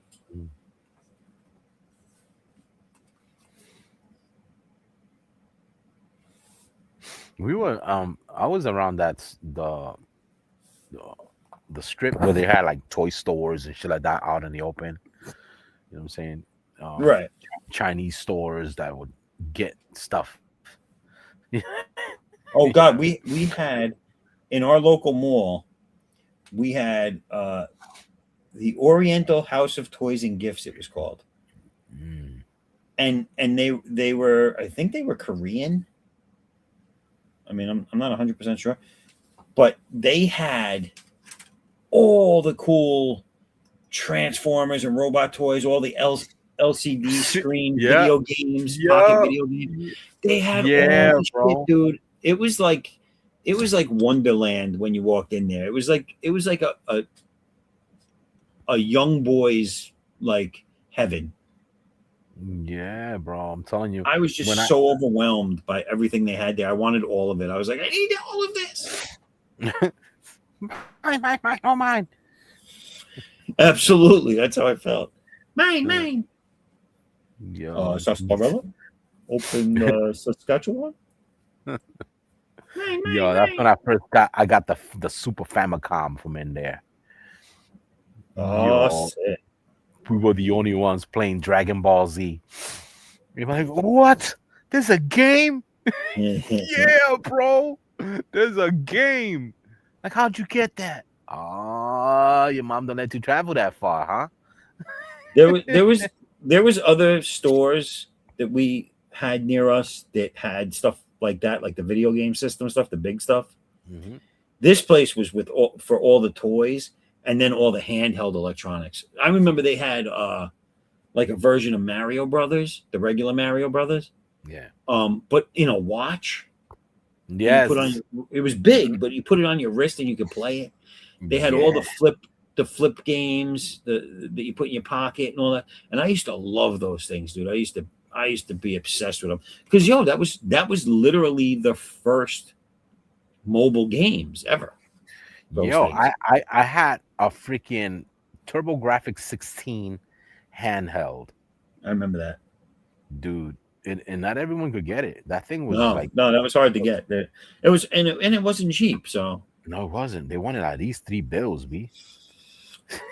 But it became hard to get. Remember, it took the cards. That's why they made two different things. Because remember, they used to make the cartridge and the cards.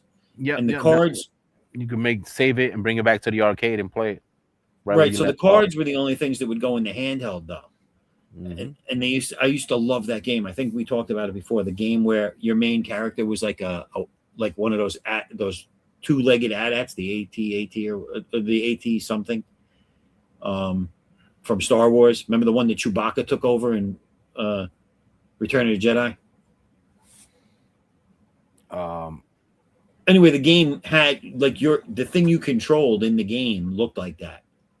Oh, and it was a side scroller, and I used to love that game, dude. But I never had a TurboGrafx. I used to play at my friend's house, and I was like, oh, I wish I had one of these. And he had the handheld thing and everything. It was so funny. He always had the coolest shit, but they were dirt poor. Like his mom would find a way to get the money to buy him the things that he wanted. But they lived they rented an apartment over a Spanish restaurant.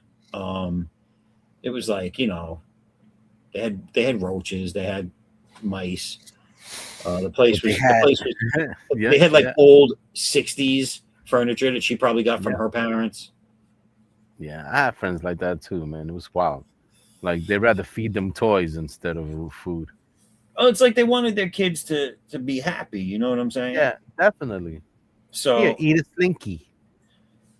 I think most parents in some way are like that, because I know I do the same. Like I know if my son wants something that in obviously it's not the same thing, but if it's in the same situation as something I wanted as a kid, or I felt as a kid, and I just couldn't have it or couldn't get it, I try to do what I can to make it happen for him. You know what I'm saying? Right. It's the love, the heart. It's the love. You want to be happy. Leave it already. Yeah, right. I buy you big toy. You be quiet for 5 hours. I do have to say he was always good in the sense that he he never really asked for anything, dude. He still doesn't. Like he's like, no, don't worry about it. No. Those are the kids that get everything. What's You that? don't ask for. You know what? Let me get. Those are the kids who get everything. You don't ask for. Let me give them something cool, something that made me happy. Yeah. Sometimes it's for your happiness that you did something for someone. Just you pay all your bills and everything, and that feeling that you get, like, oh Yeah. wow, I paid all my Yeah. bills. It feels so good. I get that feeling because I'm like, oh, I can still have light and power for another month. Woo! Woohoo! Everyone. You mean I don't have to sleep outside? Yes. Yes. 30 more days. Yeah. I get to do this for 30 more days now that I just paid that bill. Look, everyone, I'm not a deadbeat dad. Shut up. Oh, all right. I just wanted to get it out of my system. Shut up. Go inside. People are trying to sleep. I Yes. just wanted Fuck you too. Remember that? Yeah. That was beautiful. That was a great film. Fuck you. Yes. Fuck you too. You too. America, what a country. Eddie was brilliant, man. He kicked him in the ding ding. Then he became old and took the Kool-Aid. He took the Kool-Aid. Drank the Kool-Aid.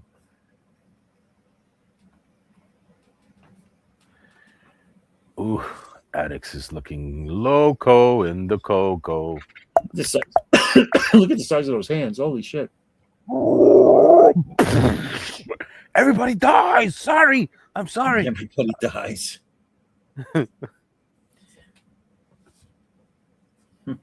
Addix, what are you doing with all those rocks? I want to hurt people. I want to hurt people. What's going on, dude? Relax. It's just so happy I get this rage. It makes me feel like that. Makes me feel like dancing. Oh, what? Oh wait. Wrong emotion.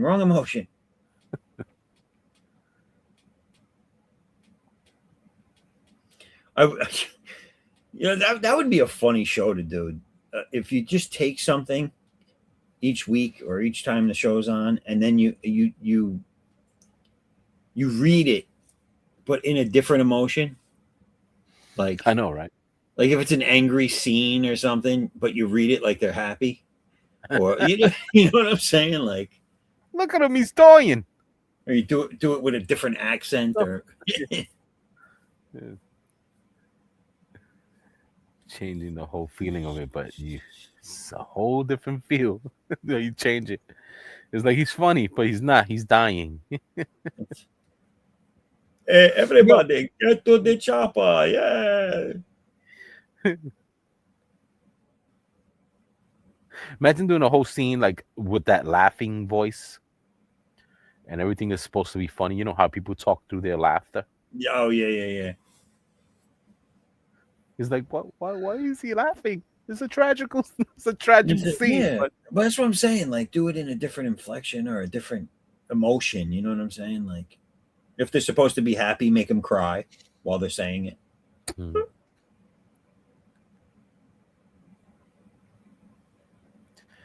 That was the Joker's sickness.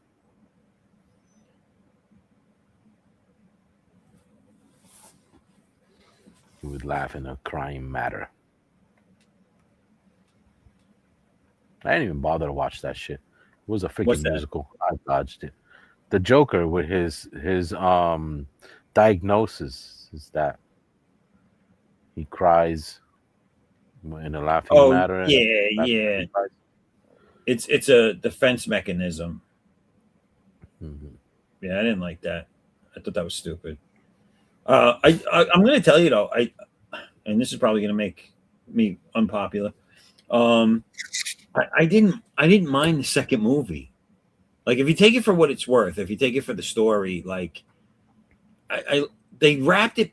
So once you realize that the Joker movies are supposed to be in the same universe as that new Batman, the one from that, what's his name from Twilight was Batman. Yeah. So if you realize that they're in the same universe, I like the way they tied it together because the guy that shoots him at the end, sorry, spoiler, but the movie's been out a while. The guy that shoots him at the end shows you that the Joker, what they're trying to tell you is that the Joker mentality is almost like a spirit thing that jumps from one person to the next. And that explains why that the Joker that the Batman interviews or talks to in the prison isn't the Joker from the movie because it's a different guy and that Joker got killed. They took that and ran with Yeah. it. That's a stolen idea. Well, yeah, that was in, what was that in? Actually, the first time I saw it was in Gotham, the TV series Gotham, Yeah. because they used that premise in that show. I actually liked Gotham. I thought that was really good. With the young Bruce Wayne, and the whole series ends with you see him as Batman now on the rooftop, and it ends.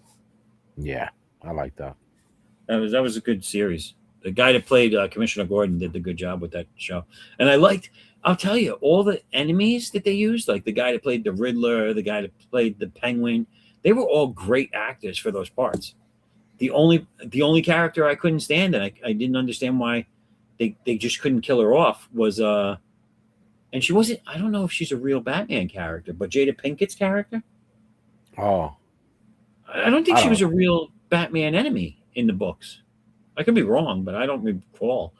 She's the only one I couldn't place, and I didn't like her character. The guy that played Solomon Grundy he ends up becoming Solomon Grundy in the last episode or last season. But he played Penguin's bodyguard for most of the show. He was cool. I think his name was Frank in the show. They called him Frank. Before he became Grundy. I like Solomon Grundy, man. Yeah.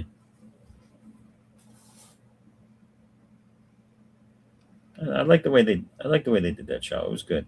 And I mean, listen, it was a TV series, right? And then it went to streaming after.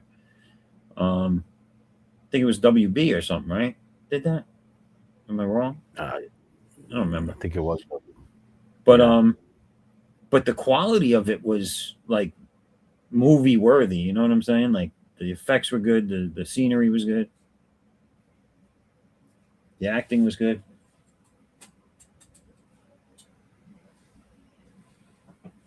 It took you there. Word. And shit.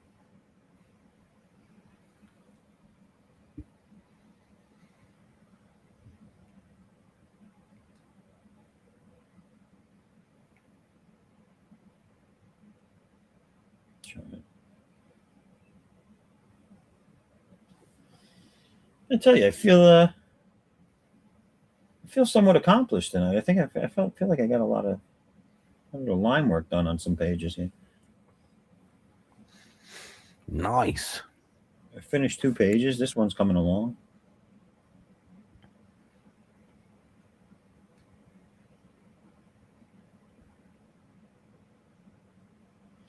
If I can have at least the first 5 or 6 pages ready for my colorist by the middle of this month, I'll send them off to her and get that ball rolling. I'll feel accomplished.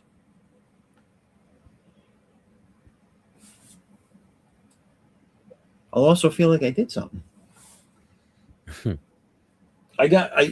So I have my 3D printer all hooked up. I have the program downloaded for the to run it and to do the modeling in. I need to figure out. I need to start playing with the modeling portion of it because I don't know if it's I want to see if it accepts models that I bring in from an outside file, because I think I came across a couple of like apps that make that really easy. Taking a flat image and 3Ding it. Nice. I was about to tell you that. So if I could do that in an app, save it, and then port it into this program and have the printer take it from there. I guess if that's the same code that he uses. Yeah. So I gotta see. I'm sure it does. I think they're made for that. So what I think my next move is, before I even, because I want to make sure that I have a decent grasp of what I'm doing before I even fire up. Like, I've turned it on and had it do its systems checks, and that's all fine. And then I shut it all off. But so it's all hooked up still. But I don't want to fire it up and actually print something until I feel like I got a decent grasp of what the hell I'm doing. Because it doesn't seem like there's a lot of room for error on these machines from what I'm hearing and reading. Like, you're right. Because it's like, make sure you do this and make sure this and make sure that. If you do this wrong, you're going to ruin this. And I'm like, oh, fuck me. Yeah, man, that thing is ridiculous. But this setup is so much more streamlined and cool. You can actually do it without worrying about toxins getting out into the air, because it's not one of those open air ones like they used to be. The only thing it tells you when you're handling it, make sure you're wearing gloves not to get the stuff on you. And it tells you to make sure you're wearing a mask so you don't get, like, but that's only while you're handling the newly printed piece and the resin. That reminds me of the Resident Evil video game. Hail and hello, Devil Flyer. Thanks for joining us. That reminds you of what, Resident Evil, you said? Yeah, remember when she had to use that little machine to make the keys and all that? Oh, yeah. Yeah, 3D printer.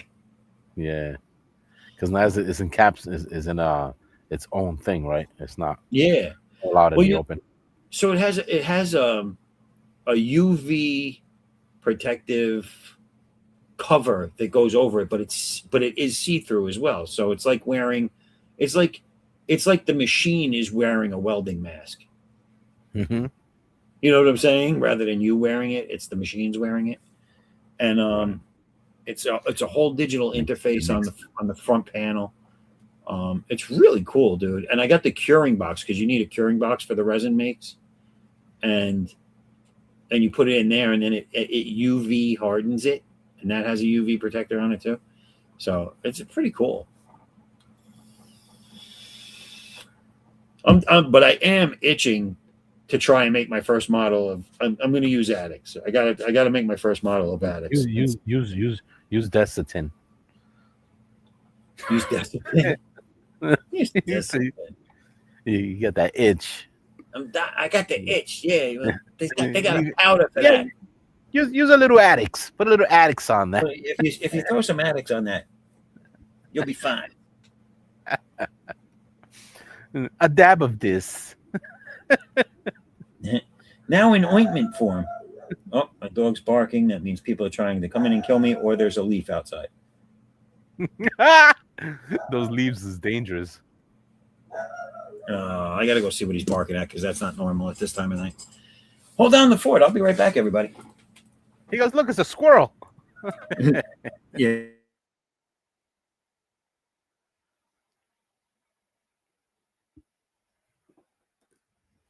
Hello?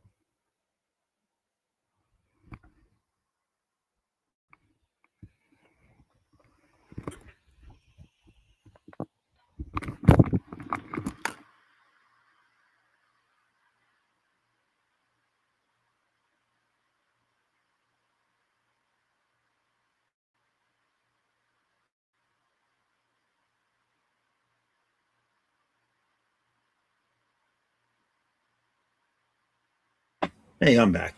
For whatever the reason is, my next door neighbor, my neighbor across the street, decides that 3:20 in the morning is when he should go outside and start his truck up. and my dog doesn't like him.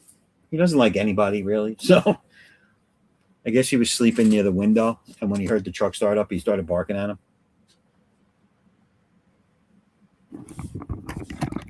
He's probably like, go back. He's probably like, go back to sleep, you son of a bitch.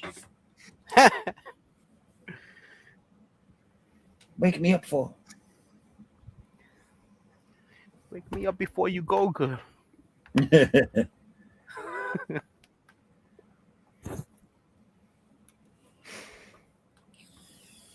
Yo, this Addicts is looking crazy, dude. Look at this. I like it. Let me make it more ambiguated. The fucking hand is huge, bro. Yeah, try to bring it to the foreground. He's like, I cut you. I cut you. No, I like it.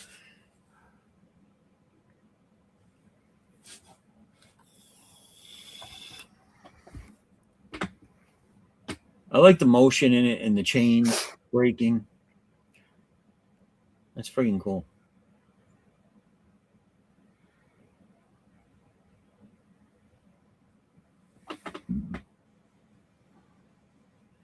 Raul messaged me the one he was working on in the first part, the first stream.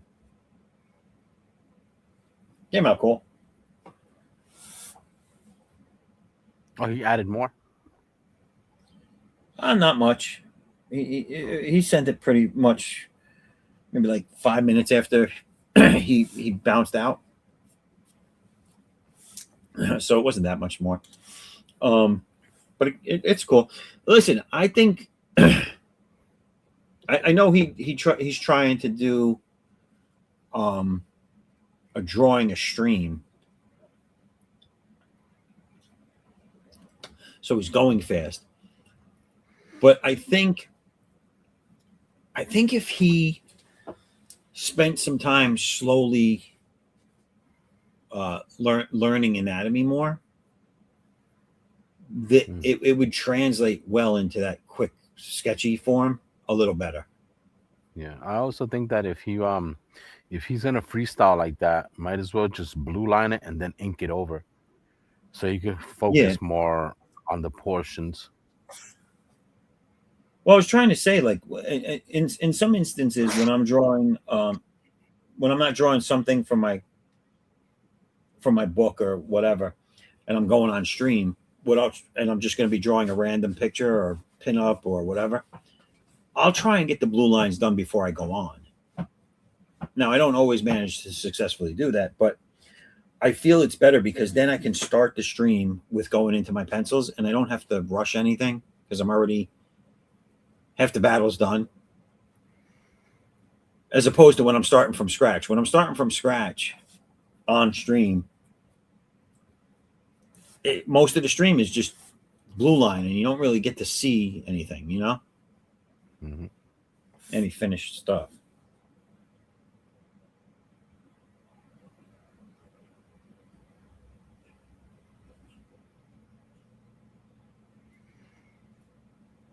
I mean, even this stuff, even the line work, I would like to be at. Like, I think what I'm going to do is start taking some of these lined pages once I finish this set of. I think I got 8 pages done here. So with these 8 pages, I think 4 on the draw stream, I'm going to just be doing the finishes, like the renderings, because I think the renderings look so much nicer and there's more depth to it. There's more 3D rounding of the figures and everything when you get the shading in there. Yeah.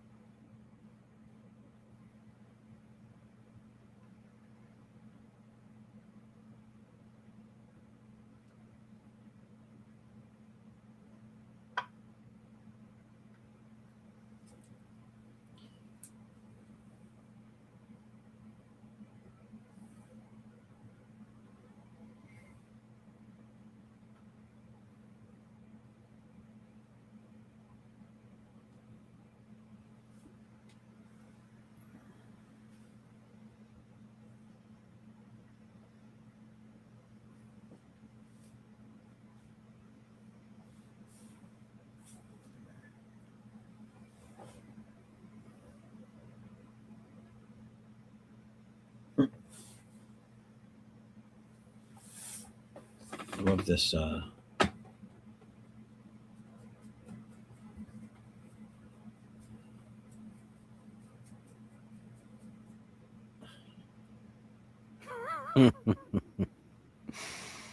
I like this middle panel I'm doing on that I did on the right, where the girl has this menacing face, and she jumped on her dad's back, and she's like, "I got you, you son of a bitch."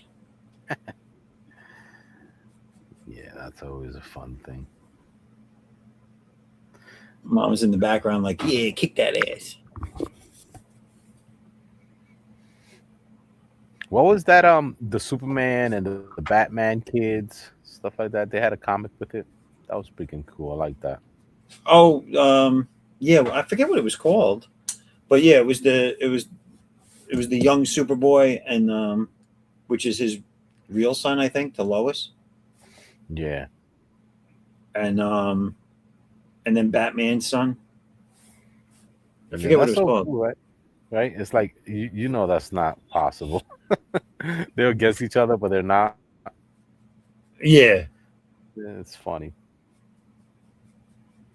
Like they're showing off. My dad's Batman, and he's got a little bit of kryptonite hiding for your dad, so don't. well, and you know what they had to do, right? So they came out with that book Trinity, which is Wonder Woman's. I think it's Wonder Woman's daughter. Yeah. I don't know who it's to, but so now they all have a kid. Oh, great. Yeah. I wonder if that's Superman's kid. I wonder if they're going to find out that Superman's the father of not only his kid, his boy to Lois, but also Wonder Woman's kid to her. I know, right? That's so freaking Dirty dog. triangle. Love triangle. Right. Oh. Lois and Superman divorce over infidelity. My girlfriend's girlfriend. Yeah. She's my Like, I mean, wouldn't that work in today's society? Isn't that a woke? Isn't that woke enough? Isn't that? That's exactly what they were going for. Like, yeah, we need this mess in the comic book world to get the viewers wanting. And it'll help us destroy the nuclear family. Yes. You got it. We did it. We win. All right, it's that time. I'm gonna wrap this up. Oh. Maybe try and get to bed before 4:00 in the morning today. Good luck. So let's look at Adax by Edwin. Sick. I like it, dude. It's cool. Right. It shows so much anguish.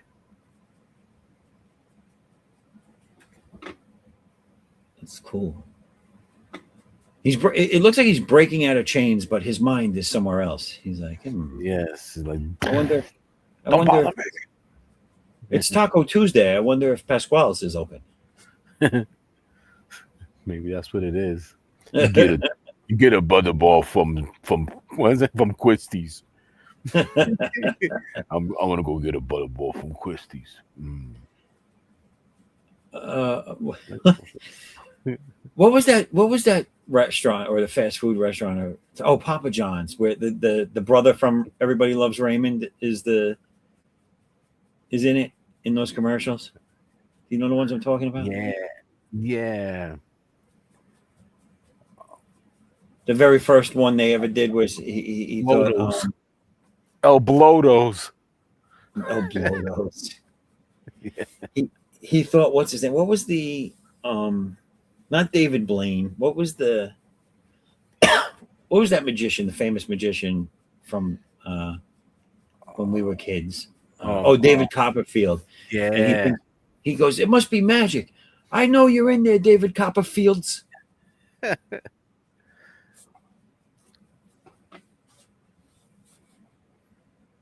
Fucking David Copperfields.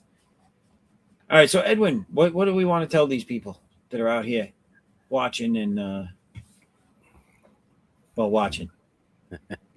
Nothing much, man. Just there's nothing I can tell you. Keep drawing. Don't forget to save if you digital. Yeah. Don't erase so much. You're gonna draw the same line anyway. So you can all see Edwin here most nights that I'm on. And what is it, Mothquatch? Yeah, the mouth quads and anything else. Right now, I'm gonna do Blaylock's book. Just waiting for him to bring in me the script so we can go cool crazy with it. I already drew a couple of pages just to show off the style because he wants a certain style, and this is what we're going with. And I kind of like this character here. This is looking beautiful. Yeah. That Has a perspective is painterly crazy on the other one. comic, right? I like the way this face looks there. Yeah. The black and white. What is it? That one here. I like that. It's like an overhead of over and under shot. Don't know how to explain that one. That's a good shot, though. It's a rough one to do. It's good. Came out good. Yeah, I love it. Yeah, man. Just waiting on that. Hopefully, could blow this book up. Well, listen, everybody there, go look for Doc Blaylock's stuff and back it because it's a damn dirty thing. I think is still out there. So go check that out. And every bit of money you give him, he can pay Edwin to do work. So go back his shit. Theaters. Yep. All right, cool. Look at that toe. Look at that fat toe. That's a fat toe. Fat toe. I used to know an Asian guy named Fat Toe. Fat toe. Fat Toe Yokozuna. Oh, hold on a minute. Let me see something. Let me keep it on that page. I'm gonna see. What do we see? Wait, did I make that too big? Yeah, right there. What? Fat. No, because I didn't have it too zoomed in. Yeah. Look at that. Fat. Look at that fat toe. Watch this. Watch this. This was crazy. Look at his freaking eyes. See how he glows? Oh, sick. Nice. Yeah, I love those colors. It reminds me of He-Man. Remember That's those? cool. Yeah. You know what it reminds me of? When you were a kid, you ever put the flashlight behind your hand and you could see the light come through on the edges of your skin? Yeah, that's what it looks like it's doing there. It's like that X-ray effect. Yep. That's cool. Cool shit, yo. Doc, pay this man. And that I like. That came out nice. Good stuff. He looks so serious, right? Why Just so that little serious? bit of red on his eyes. That little bit of red on his eyes gave him life. Right. All right. So follow Edwin wherever Edwins are sold. Yeah, and if you want a cover done or title design, yeah, shoot me a message and I can design you authentic title or cover for your book. Yeah. Absolutely. I love the Legion thing you did for me. That came out good. And that was simple. Edwin has done better, but it is awesome and it is exactly what I needed. Let me see how to zoom in on his face there. Look at that beard. Yeah, no, that's crazy. It's moss. Spanish moss. It's the moss squatch. Yeah, I know, right? The Spanish moth quash. Moss. Not moth. Moss. If you look at his whiskers, those white whiskers you put in there, where you were zoomed in, zoom back in again to right under his nose. Zoom in a little more. Okay, right there. Those whiskers. Do you see the eyes in them? I know, right? It looks like another set. It looks like another set of faint eyes. That's cool. Right, it's like a hidden. It's like a hidden image within an image. The beards have eyes. Ah, The beards have eyes. Dun, dun, dun. All right, everybody. I want to thank you for being here. My name is Christian Zaffo. I am the creator and owner of the C.O.U. universe. Foresight11.com right there on the screen. That's my website for everything C.O.U. Scroll down to the bottom of the first page and subscribe for free, and it'll entitle you to free exclusives if you back physical copies of any of my campaigns moving forward. It could be a card, a print, a bookmark, whatever I choose. But you will be the only people to get it if you subscribe to my website. So go do that. Also, all my links are there. The Fund My Comic, Addicts Unbound Fury 2 campaign, Second Chance, which will be up for at least another week, is active, and the link is there. Also, all my social medias links are there. And go like, follow, subscribe to all of those. All right, help me get my numbers up. And if you're not watching over on my YouTube, please go over there and just like and subscribe. You don't have to stay there if you don't want. If you want, then stay there by all means.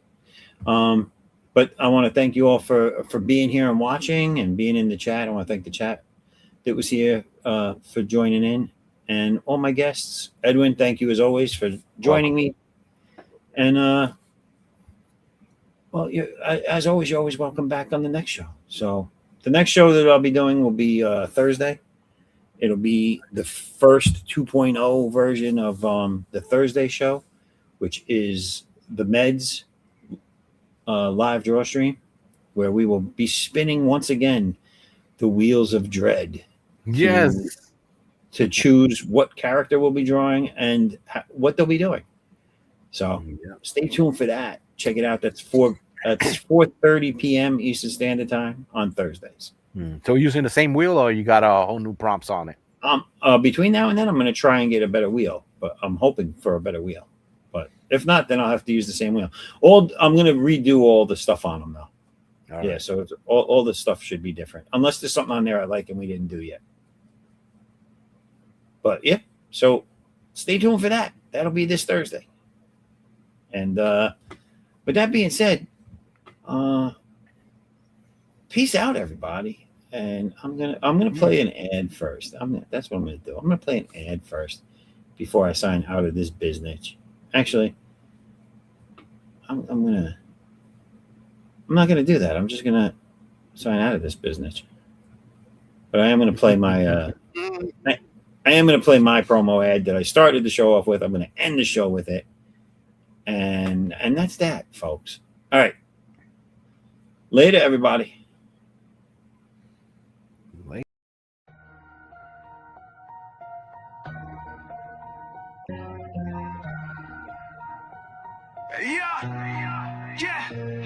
Yo, I'm that Dak shadow in the night, moving swift, vengeance in my veins. Got the streets in a rip, born from the pain. Life cut me deep like a blade. Now I'm hunting down the snakes that made my world fade. No cape, no mask, just fury in my soul. Superpowered outlaw, taking back control.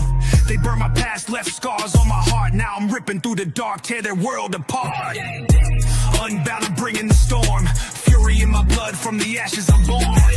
No peace, just war in my sight. Vigilante in the streets, bring the pain every night. Unbound fury, I'm the one they fear. C.O.U. soldier, make the wicked disappear. Yo, I'm off the leash, no chain can hold me down. City's my battleground, hear the thunder sound. Got powers in my grip, yeah, I'm breaking the mold. Turn their lies to dust, let the truth unfold. They took my life, thought they buried my name. Now I'm rising like a phoenix, spitting hell's flame. No mercy, no tears, just a fist to the dome. Hey, Dags on the prowl, this world is my home. Unbound, I'm bringing the storm. Fury in my blood, from the ashes I'm born. No peace, just war in my sight. Vigilante in the streets, bring the pain every night.